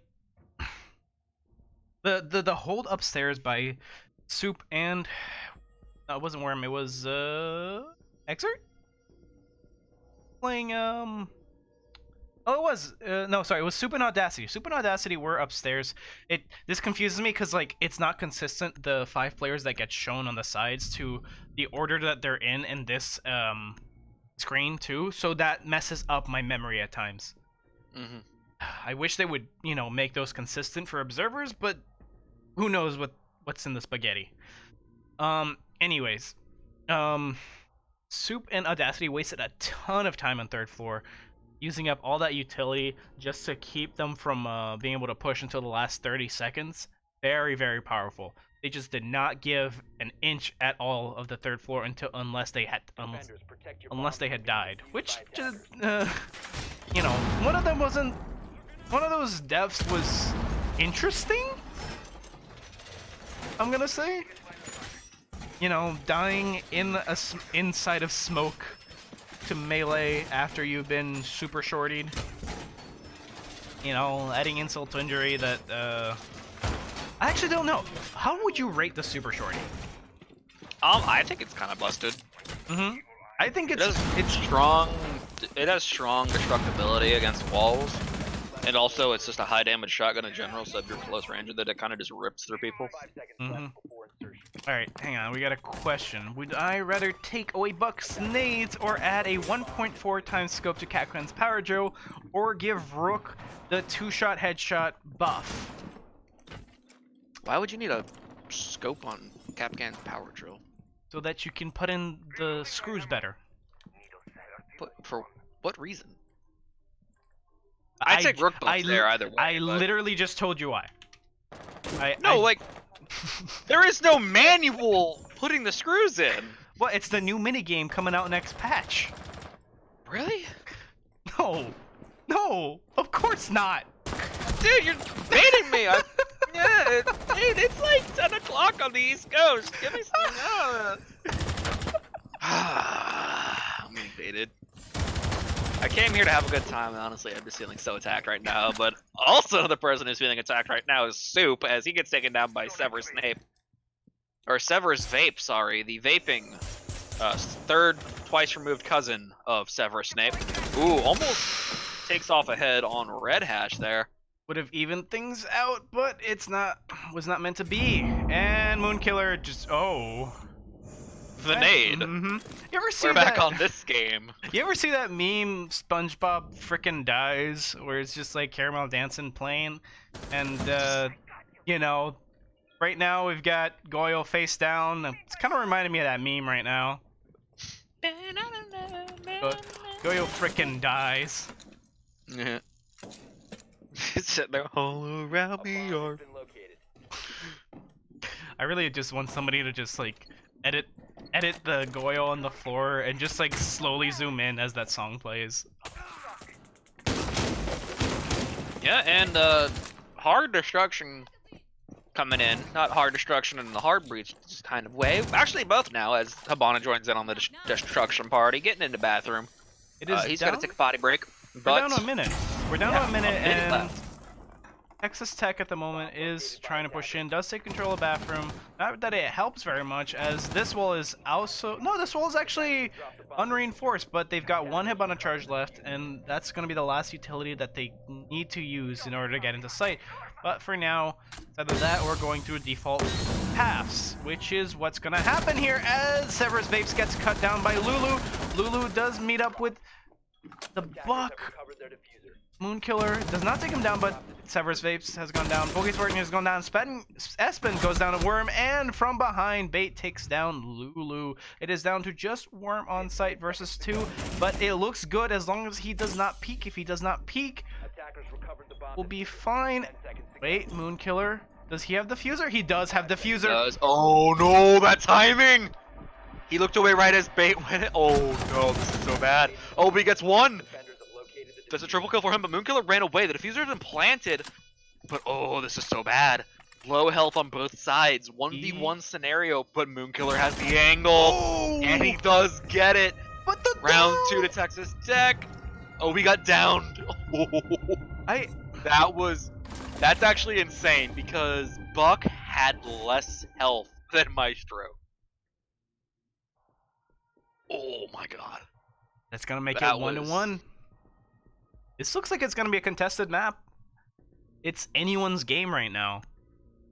The only thing that mattered coming into this map was whether you had more rounds than your opponent. And Miami got it, and they got their choice to defend first. Yeah. If Miami... Sorry, go on. It's still not going their way. It could. Here's the thing. They need to set the pace. If they cannot set the pace at the beginning of the game in the next 4 rounds, Attackers need to locate and defuse bombs. then they are likely to lose Cafe. Either that, or it will continue to be extremely contested to the point where we might see an 8-7 game for either side. I think the thing that makes or breaks this is how many rounds Miami can get for this half. Because as I was saying earlier, defense, despite what has happened so far, defense is the easier side of the two. Because you, as the fans, get to dictate how the battlefield gets shaped. The attack then comes in later and says, no, I'm gonna knock these walls off and maybe go through here. But that's as long as they've got the operators that can do that. Oh, that was a one-shot hatch open. That was nailed. Damn. You can do it. It's just hard. No, yeah, I'm just impressed because like usually it takes me 2 shots. Another thing you can do is you can make rotate holes with 3 shotgun bullets. That one's difficult, but it's doable. So for all you support players out there, figure out how that goes. It's 2 shotgun rounds on the bottom and 1 on the top. Do with that information what you will. And yeah, other than that, a lot of site destruction coming down in. 1 castle down already. Looks like Cigar is the move, but unfortunately for Texas Tech. Texas Tech. I know my team. Oh boy, Exert tries to run out of Severus. Severus puts the no-no on that. Takes down 1, and now all that is in his way for the Cigar take is Soup, who's hanging out on bench. I feel like Exert needs to stop running out so often because this is the 3rd time we've seen him try to do it. And he gets, oh, another one. Here we go. Try number 2. And another one. Okay, that was Soup, so it's free Cigar now, I guess. Like, the aggression is very predictable, and Texas Tech has been using it to their advantage to be able to get them, and that's a down. Oh, no. Yeah. Get the Maestro Cam, you can see it. Sophia's gonna try to... Oh, don't res yourself. Don't res yourself. Oh, she got it. Severus Vapes is still in the game. If Severus reses there, like withstands, and gets hit again by the Maestro, he has 1 HP when he reses. Or 5, I think. 5. That's still enough to get killed by the Maestro pretty quickly. Alright. Maestro turret. Let's talk about the fact that all of Texas Tech is in this room right now. There's nobody below to C4. Oh, wait, hang on. Does he have C4? Oh, get Moonkiller. Moonkiller has been removed. That was a blind Nitro, I think. Is anybody gonna pick up that phone? Cause I freaking called it. Yep, that was a little sad. But now they're all gonna come through Whitehall, it looks like, and they have 2 people in Lulu and it should be Mozzie actually coming up through here. They know, they're pinging. As I believe there is another cam of Maestro variety in there. Drop 15 teaser, got 10 seconds. Smoke plant coming down. I'm gonna go out on a limb and say the mow down is gonna happen right about now. Oh man, actually gets it. Never mind. Oh, okay. Never mind. Oh boy, everything is going down. Lulu gets 1. Bake gets 2 on the worm, and Lulu gets the great frag. We got 3v1 now. Up to Audacity actually gets 1 kill, gets another kill. Oh, that's the fuser. Actually, no, triple kill. 1v1 now. It's down back to Bait versus Audacity. 1v1 scenario on the opposite sides of the site. Oh, Bait needs to not go through that. Bait. Okay, he's starting to defuse. He baits it. He's jiggling it.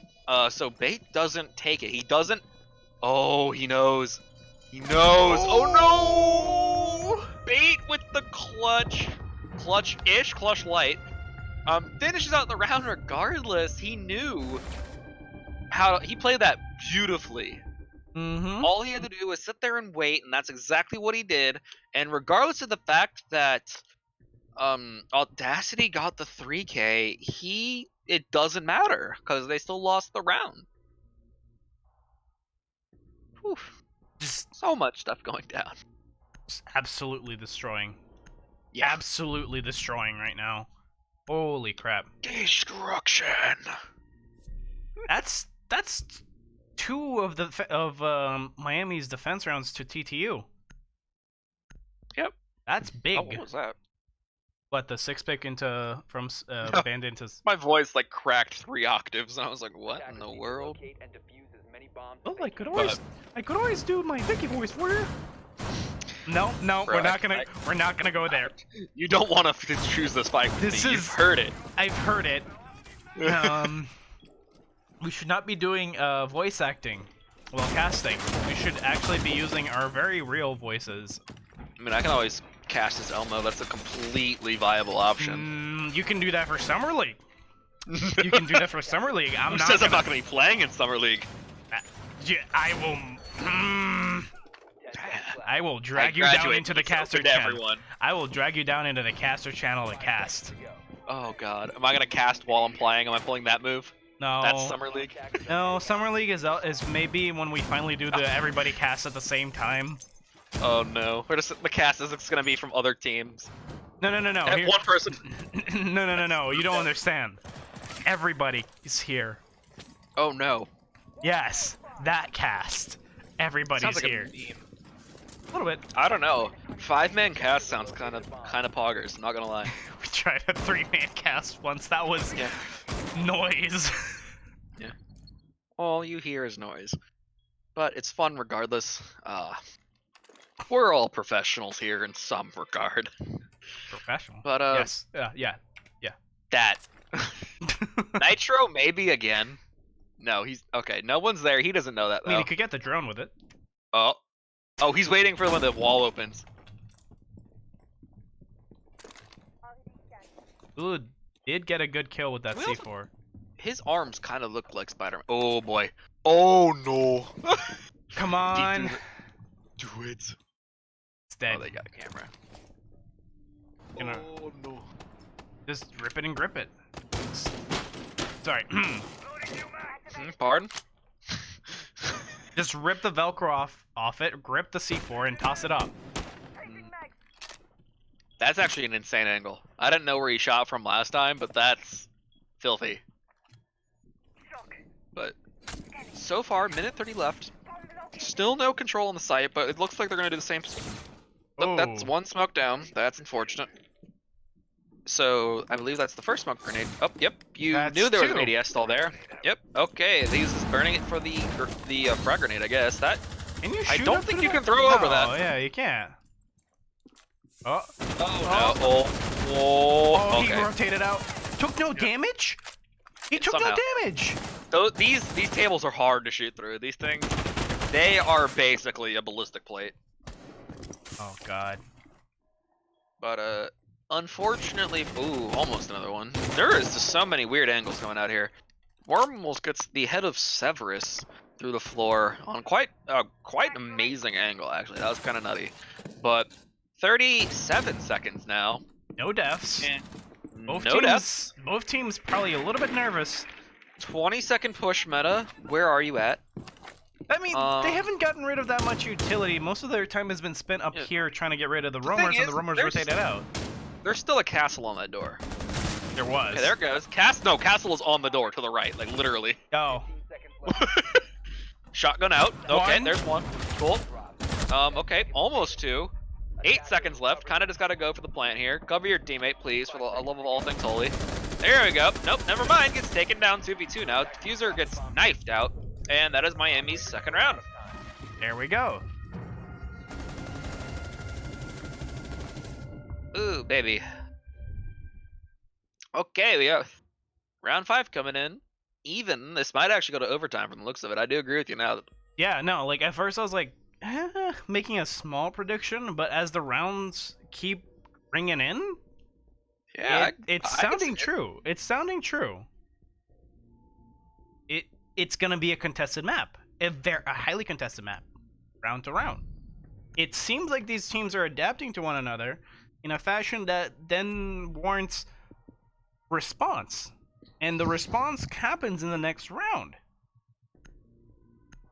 It's a very back and forth game for sure. Oh, tried to 6-pick, did not get it, unfortunately.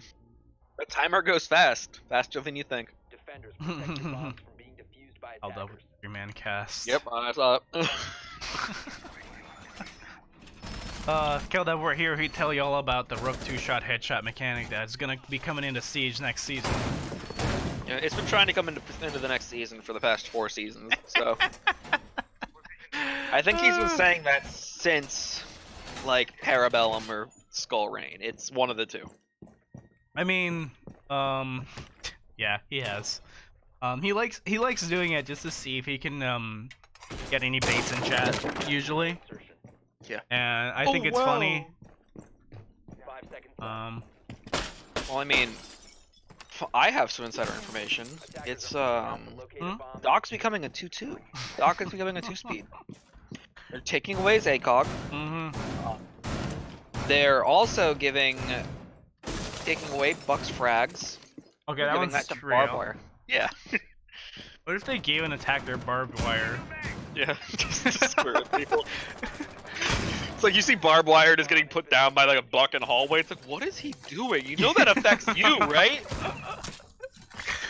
No, you know they should give an attacker like a rocket launcher as like a gadget. Why would you put what's his face in Valorant? Raze in Siege. Don't you think it would be funny to have like some 3-speed operator flying at you with a rocket launcher? Oh, All you okay. see is the back blast just flying down the hallway. Oh, okay. So you're talking like how in Fortnite I don't know if you can do this anymore because I haven't. I don't play Fortnite. Okay, so it's at one point when the rocket launcher came out, you could ride the rocket. I'm not talking that much because Siege is realistic in heavy quotation. I'm saying that in heavy quotations. Like, you could make. We need like a calligraphy expert. Oh. Like, put Ooh, down the I almost got quotations. him there. Oh, no! That's what happened. No, he didn't get shot. He naded himself. No. Wait, hang on. No. He used both his nades. Oh my god. Oh my god. Oh, the C4s are still there. You're right. No. The CSI Siege. CSI Rainbow Six Siege. Someone call in the burn unit. And we need a Horatio Kane one-liner. They do know that the red hallway's open, right? Oh, he used up all his grenades, and now he can't get whoever is just... Look at that. Audacity tried to get the C4 kill, but it got baited out, and now he's gonna have to stand up and get a headshot like good old times. Or just wait. That's an option. Could just wait, but now they're aware he's there. Yep. Gotta move. Maybe. Yeah, that wall's soft. Exit is the only one in red hallway, it looks like. Although, Audacity's gonna get a little spicy here. Push forward, we gets got one, it! but he is now full blind. Pokey Spartan looks like he's gonna trade it, and he will.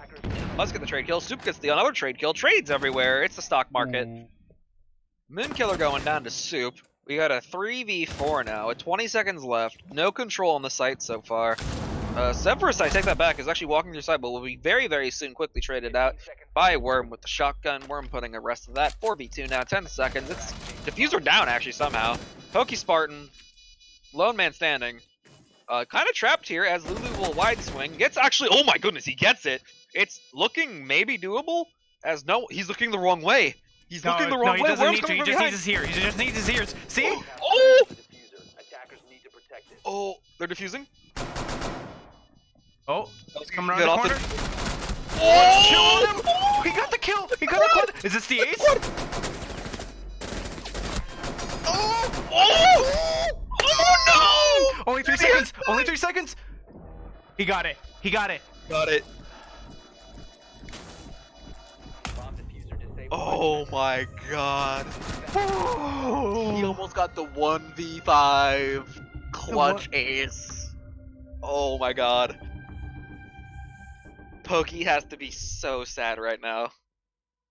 That there has to be like a hand against the table. He has slammed his desk. In Keldev. Oh. Oh, Lord. Y'all sleeping Rook added the ability to parry bullets to. No, stop reading that. He keeps posting that every single season, and I read it every single season. I'm done. I am done with the conspiracy theories forged by Keldev. Yeah. On Tech University has cast a shadow on CA for too long. Yeah, it's. Where does this misinformation start? Where does it end? Starts with Keldev and it should end with Keldev. Yeah. Except mirror window against Ying's chest. What? Oh, okay, we're just doing topsy-turvy world. I mean... okay. I thought that was Keldev again. I'm like, dude, what did you use earlier today? What are you tripping on? What is your poison, sir? But we got round 6, last round of the half, and it's looking pretty even. We went back upstairs, though, so...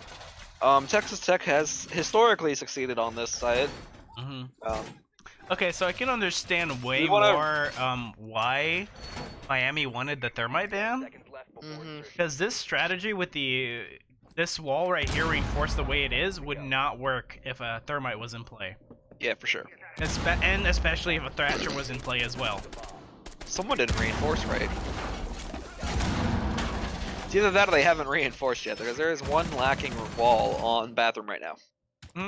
That could come back to bite them, actually. 2, 4, 6. Oh, sorry. You're doing math. You're doing. I'm trying to figure out who didn't reinforce. 2, 4, 6, 7, 8, 9. Yeah, someone has a reinforcement left, I think. Because I only count 9 reinforcements. No, they were all used. Where? Somewhere else. Oh, okay, never mind. Audacity runs out on a Pokespartan, and Pokespartan claymores Audacity, saying, "You might get me, but I'm getting you for sure."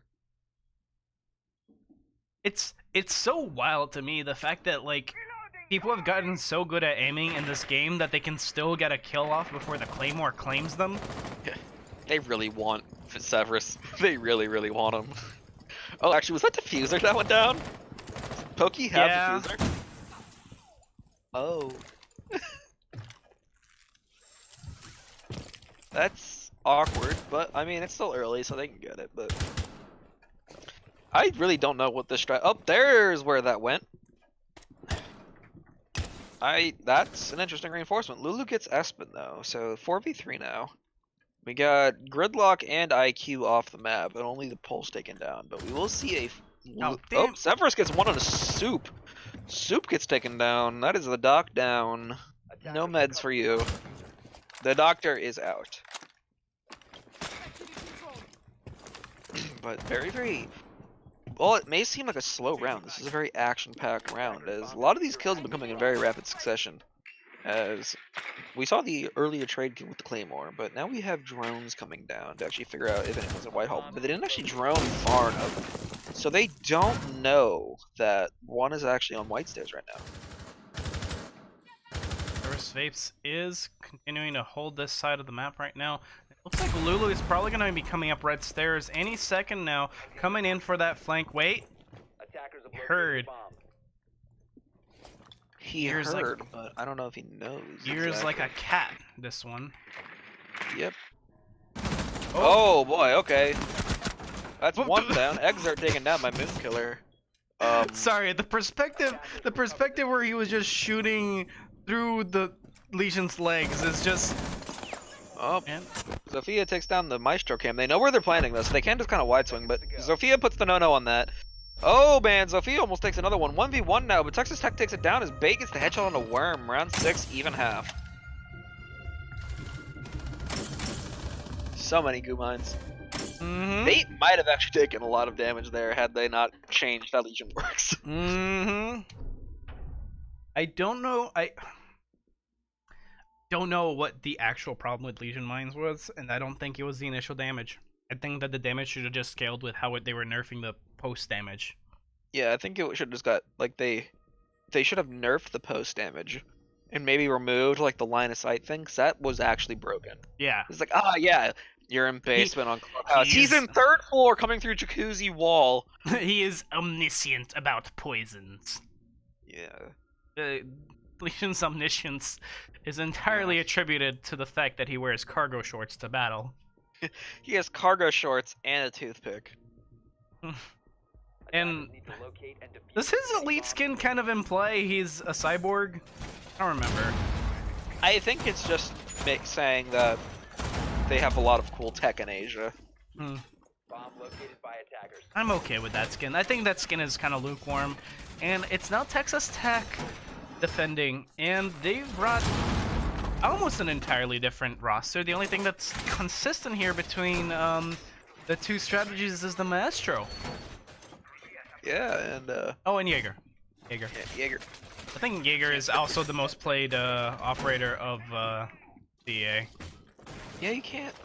I mean, Jaeger is kind of an auto pick. That's part of the problem. Yeah, Attackers are heading out. you don't have Jaeger, you don't have a strategy.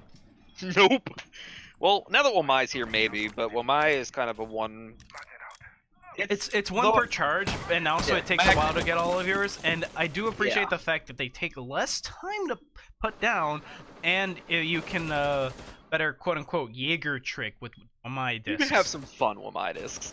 Like, you can throw those. Some people have actually died to, like, frag grenades getting eaten by them.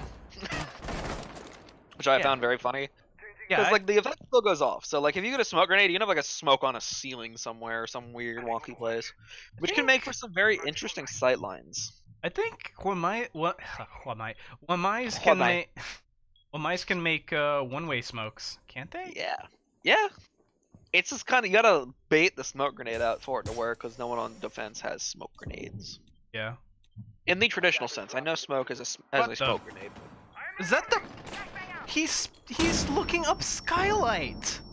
Yeah, that angle's kind of filthy, not gonna lie. He's Severus needs to calm down. absolutely aggressive as Lulu's okay, gonna Lulu. go ahead and gonna take down Moonkiller. Yep. But oh, drones everywhere. Attackers. And bait's very, very low. I'm not sure exactly from what. Oh, never mind. And Zofia actually killed him with her gadget. That's okay. You hate to see it.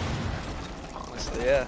Sorry, Oh, I just Supkin's going to Severus. Severus is down. 4v2 now. Espen and Oki are all that remain for Texas. But Maestro is in play still, and Maestro, as we all know, is absolutely filthy. They try to nerf him, and they just can't. Right as I say that, Espen takes down Exert, and then immediately taken down by Soup. So Espen is out. It's all up to Pokey Spartan, but he's gonna sit in some fire. Oh boy! that he just X-ray punched vision the right there. bee's nest. He just literally punched the bee's nest and was They not. know. They know where he is. All up to Pokey Spartan.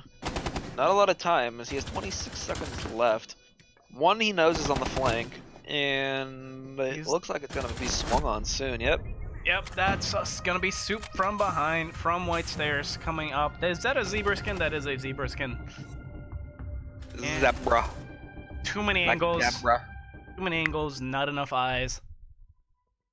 And that will give Miami the first round of the half, and that is actually good for them. As I don't know what it is, but I don't think anyone's actually won 3rd floor yet. Like on defense. They really haven't, and it's. Oh no, Keldev has baited. He has debated Carpe. I think the first clue off for that not being real was the fact that it said parry bullets. It's one of those moments where it's like, parry this, filthy casual. Rook cannot parry bullets. Rook will never be able to parry bullets because that would be a terrible mechanic. And Ah, yes, let the bullets just miss sometimes. We already hate Siege hit reg a lot. Why not just make it worse? why are we turning this? Can we just have a game mode where it's Rainbow Six Siege crossed over with XCOM? You've been parried, casual. Attackers. Reap it and weep. Location of a bomb. Oh my god. So you're saying I have a 90% chance to hit? That's still terrible odds. Yeah. Any XCOM player, if it's below 100%, they're not taking that chance. Oh my god. 90% chance is basically the same as having a 10% chance. It's inverted. It's like Gandhi from Civ 4, I think, where it's like he's so nice, he's aggressive. Mm-hmm. Like the integer overflow or what underflow, I can't remember which one it was. No, they actually use good numbers for that. Oh, that's interesting. Similar strategy to what Miami was doing, but now they have. No, this is the same place that he died from last time. Oh right, yeah. It's just It's just bait was here last time. Yeah, that's true. Okay.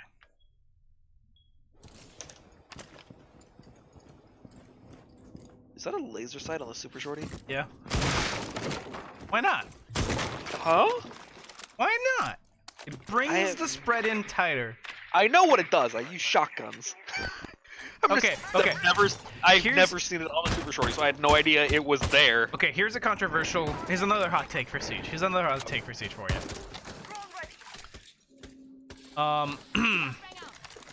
All shotguns should have a 9 pattern like in Team Fortress 2. And that's gonna be Severus Vapes taking the head off of Soup again in the same spot that he got a kill last time. I mean, I think the pattern how it is fine right now. I don't know. I still think most shotguns are very inconsistent in this game.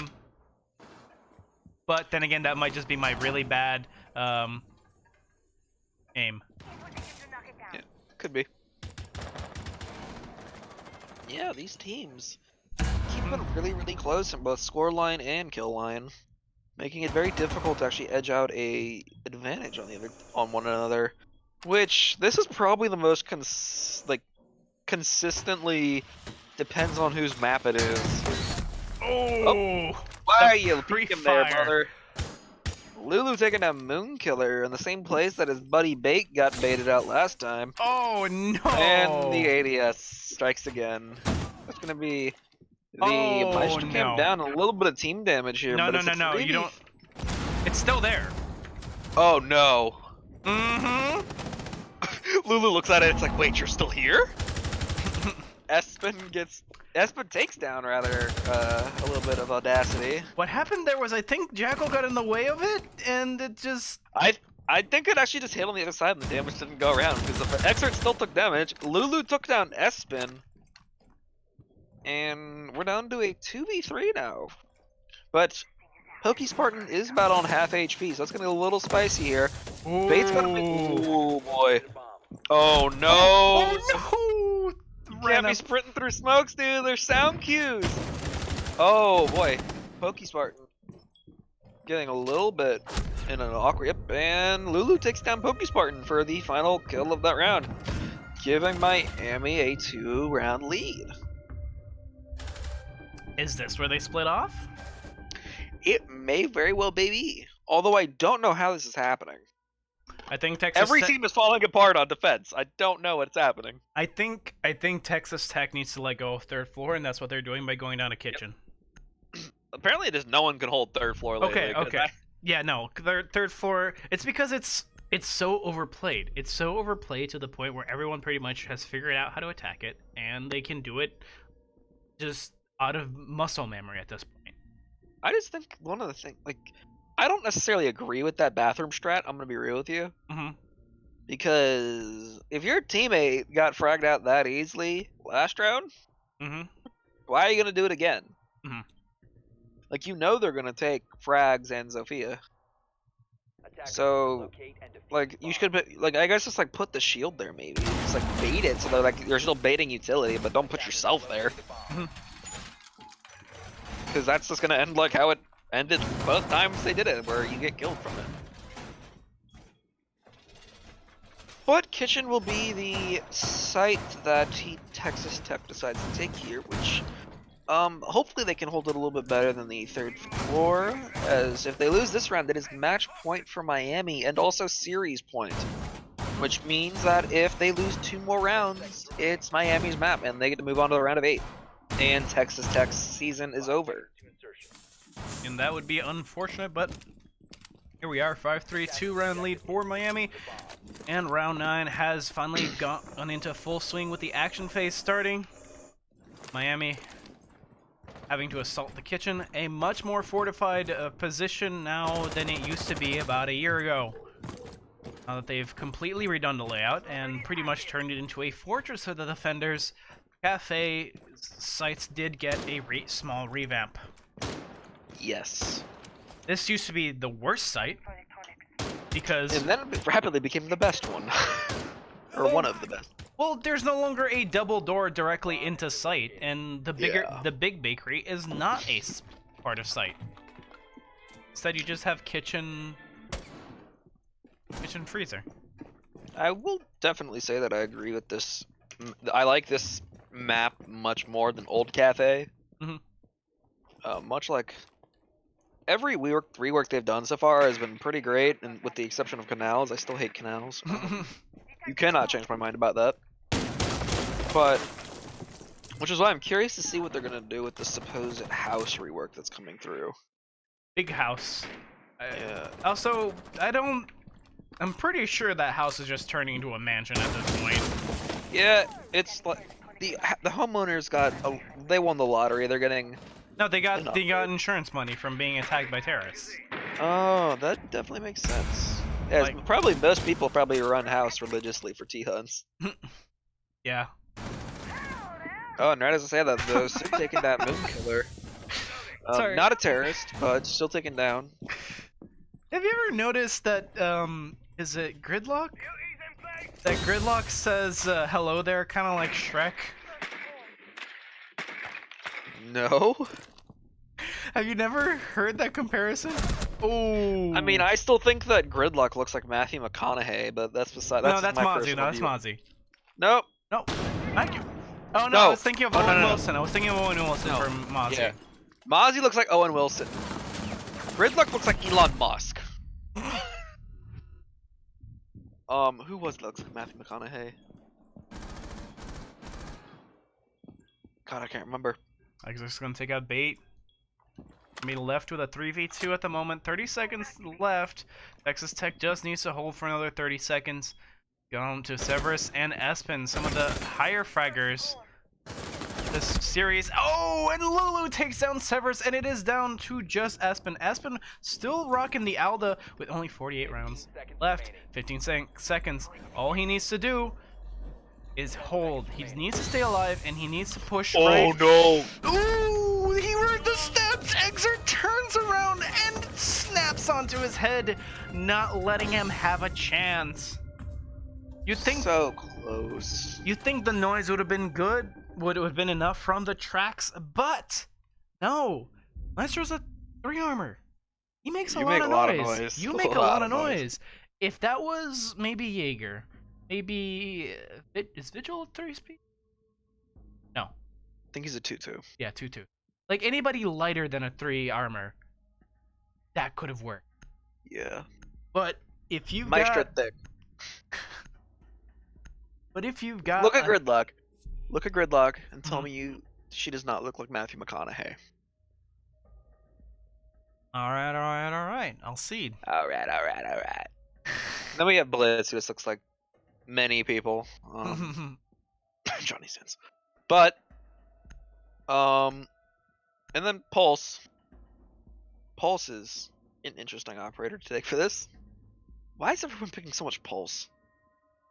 Pulse good. His gadget's good, but he has the ump. They give him that gun because his gadget good. I mean, then how do you explain Sophia? What do you mean?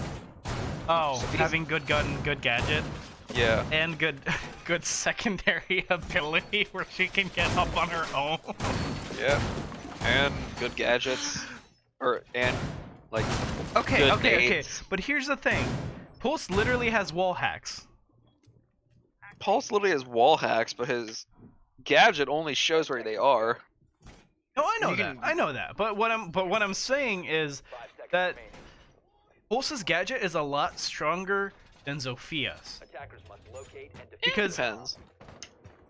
okay, Zophia's gadget can kind of give you the location of operators if you but only if you're taking a guess, and it has a limit to how much you can use it. Pulse's gadget you can use at any time for any amount of time. I guess. I think decidedly Pulse's gadget is a lot he's got one. stronger. I don't know if you noticed it though. But one thing to note that this is match point. So if Miami wins this one more, they take the series. Texas Tech does need this round in order to continue to be in the running, and then they need to do that 2 more times. It's a tall order, but let's see if they can do it. Yep, and it's gonna come down to how this site goes. This is the site that either makes or breaks Texas Tech side, because at best, Texas Tech can get overtime right now. And we have hit the point where it is no longer a hey, can we win outright? It is a can we get to overtime? And then they have to fight for another 3 rounds at minimum 2 rounds. But that is a long way to go. That would be if they were to win in the least amount of rounds possible, they would have to win 5 in a row, which is a tall order. But Pulse will be starting to get pushed out here by Texas Tech. There are 2. He sees everyone pretty much. He sees at the very least 2 to 3 people. Oh, there's an 80. He is down. He nitros. Doesn't get anybody. That is Pokey Spartan down. Unfortunate for him, but Severus Vapes comes in with Lulu's death on a platter. 1 to the head, and he is dead. Severus looks like he's going to start going towards mining, actually, and might go on a flank for the person who just took out his teammate. But instead of that, Worm will take down Severus from out in Cigar. That is unfortunate, but there is 55 seconds left, so they are on a time crunch right now. Exert takes down Espen, so 4v2 now. It's all going south for Texas, and all that's left is Bait and Moonkiller, but Exert does get taken down from Moonkiller. Moonkiller does have a nice angle, but it's getting pushed and will get taken down, but his teammate doesn't know, and Audacity gets taken down. Audacity takes down Bait, and that is the game. Miami University is your winner of this game, and they will be moving on to the round of 8. Things go south for Texas, and we end up in Mexico. You had to say things went south. This is your fault. This is... Yeah. I feel like this is karma for my Severus Vapes jokes from Clubhouse. God. But since we won here, we will more than likely be getting an interview with one of the Miami University players. Alright, you keep talking, because I'm going to be working on getting who the heck to interview. So, probably the first question I'm going to ask, in no uncertain terms, is how they felt about the bait. As I am very, very curious the mindset behind that, both before, during, and after they realized. As that was... feels bad all around on their part, because they not only fell for it, they also tried to plant. Which I think is the way, but that's got to be the first question. Also, I got to figure out how they felt about the match overall, as that was a very up and down match. They stomped the first map, got stomped the second map, and then it was a much closer game for the third map, as it should be, as it's kind of a neutral map pick.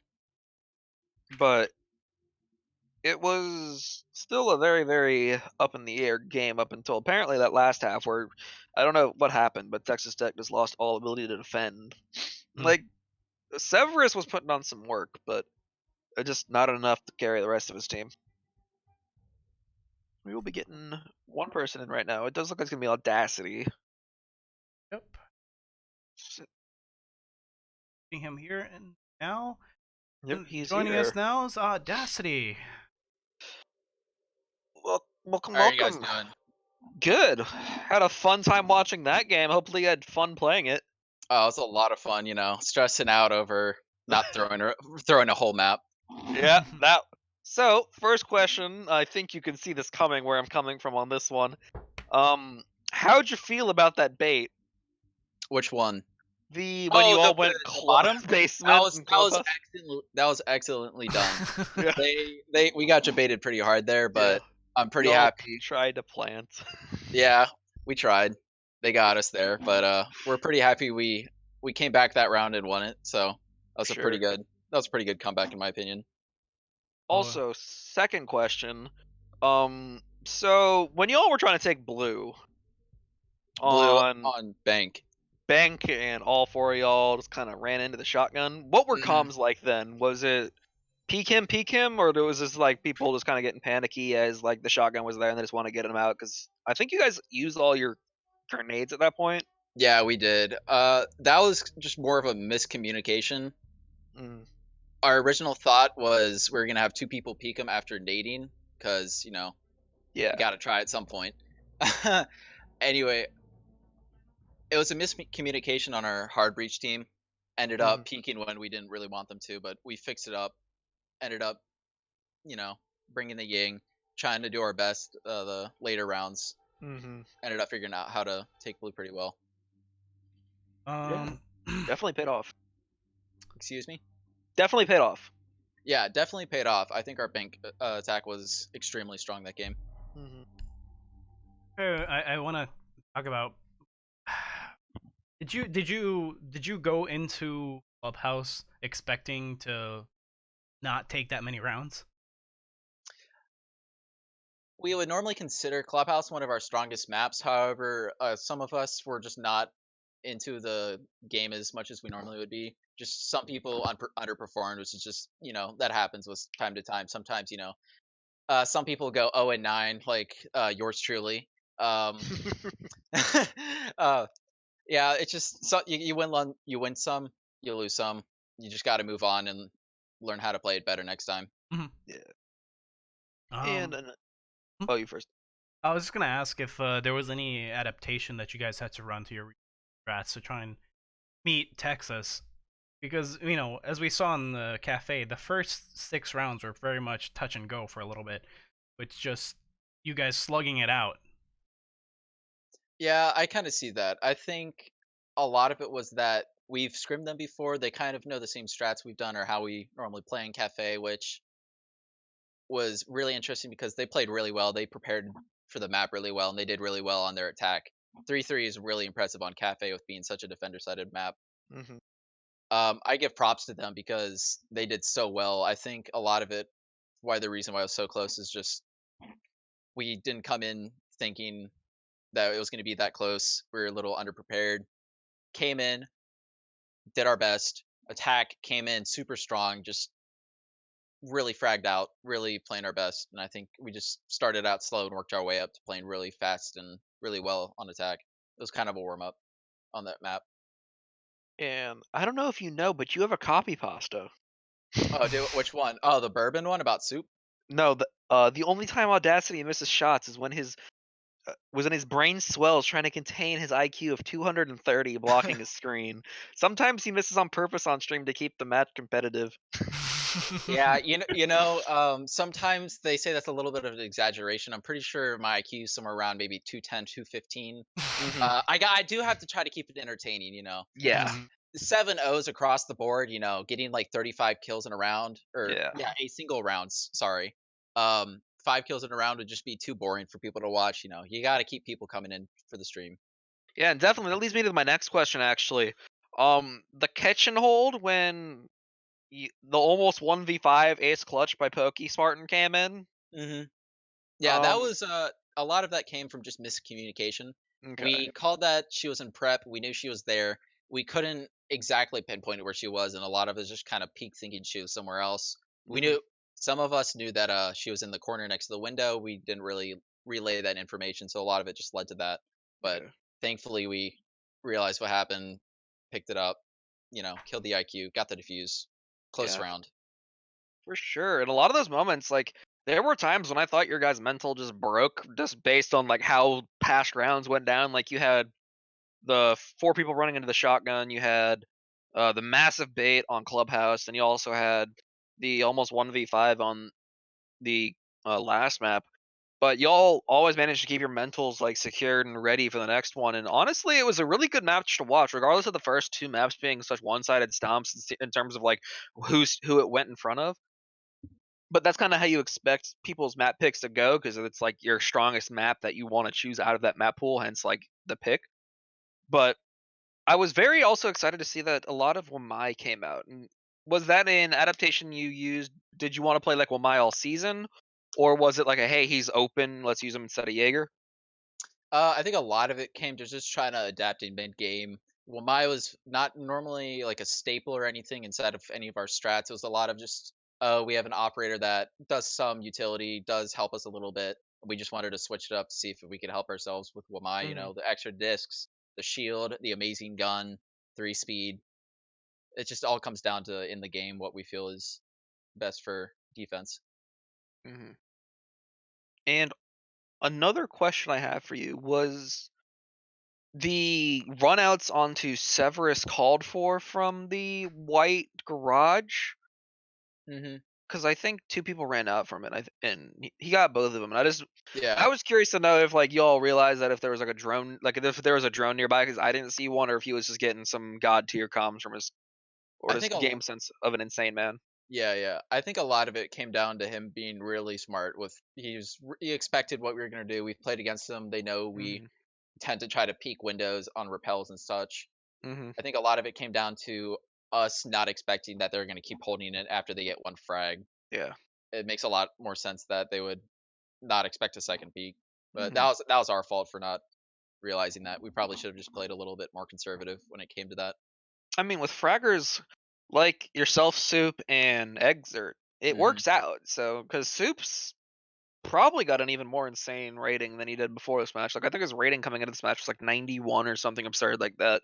So he might have actually broken the 100 mark on this map, because I think he only died like a total of like maybe 8 or 9 times the entire match. Mm-hmm. So Yeah, that's pretty insane over 3 maps. yeah, he's definitely one of our stronger players. He affects our game a lot. If he plays well, we play insane. If he plays okay or subpar as to how we would normally like him to play, we still end up doing well, but he's a very crucial part to our team, For and sure. we love him for that. He actually single-handedly kind of got plants down inside of the bank map, because he was shooting nitros out of the air left and right. It was kind of insane to watch. Yeah, he did amazing on that. We normally struggled with trying to get the nitros previous matches, and him putting the Maverick holes really helped and made it really hard for them to challenge us on the plant. So I think that really helps. It was really, really well played by him. And that's going to be it out of me. Congrats on making quarterfinals or round of 16s, or round of 8 rather. Round of eight. Round of 8. Round of 8. Let's Round go. of 8, which is technically quarterfinals. All right, that's awesome. Thank you guys so much. Big thank yous from McSpankies from everybody at Miami. We appreciate the casting. You guys did amazing. Thank you. Thank you. All right, that's going to be it for us here at CA today. I believe we have a cast tomorrow for 8:30. 8:30 p.m. with CDAPS and Spades actually casting. For University of Alabama Huntsville versus Michigan Technological University. So if you want to come out and see those teams, they're going to be here at 8:30 p.m. And also going to remind you guys EST. ET. We don't use EST. ET. And then Saturday we have the last invite game of the week, PSU versus ASU, casted by Seismic and Kevin at 7 p.m. All right. Yep. Thank you so much for being our audience tonight. Good night. Peace.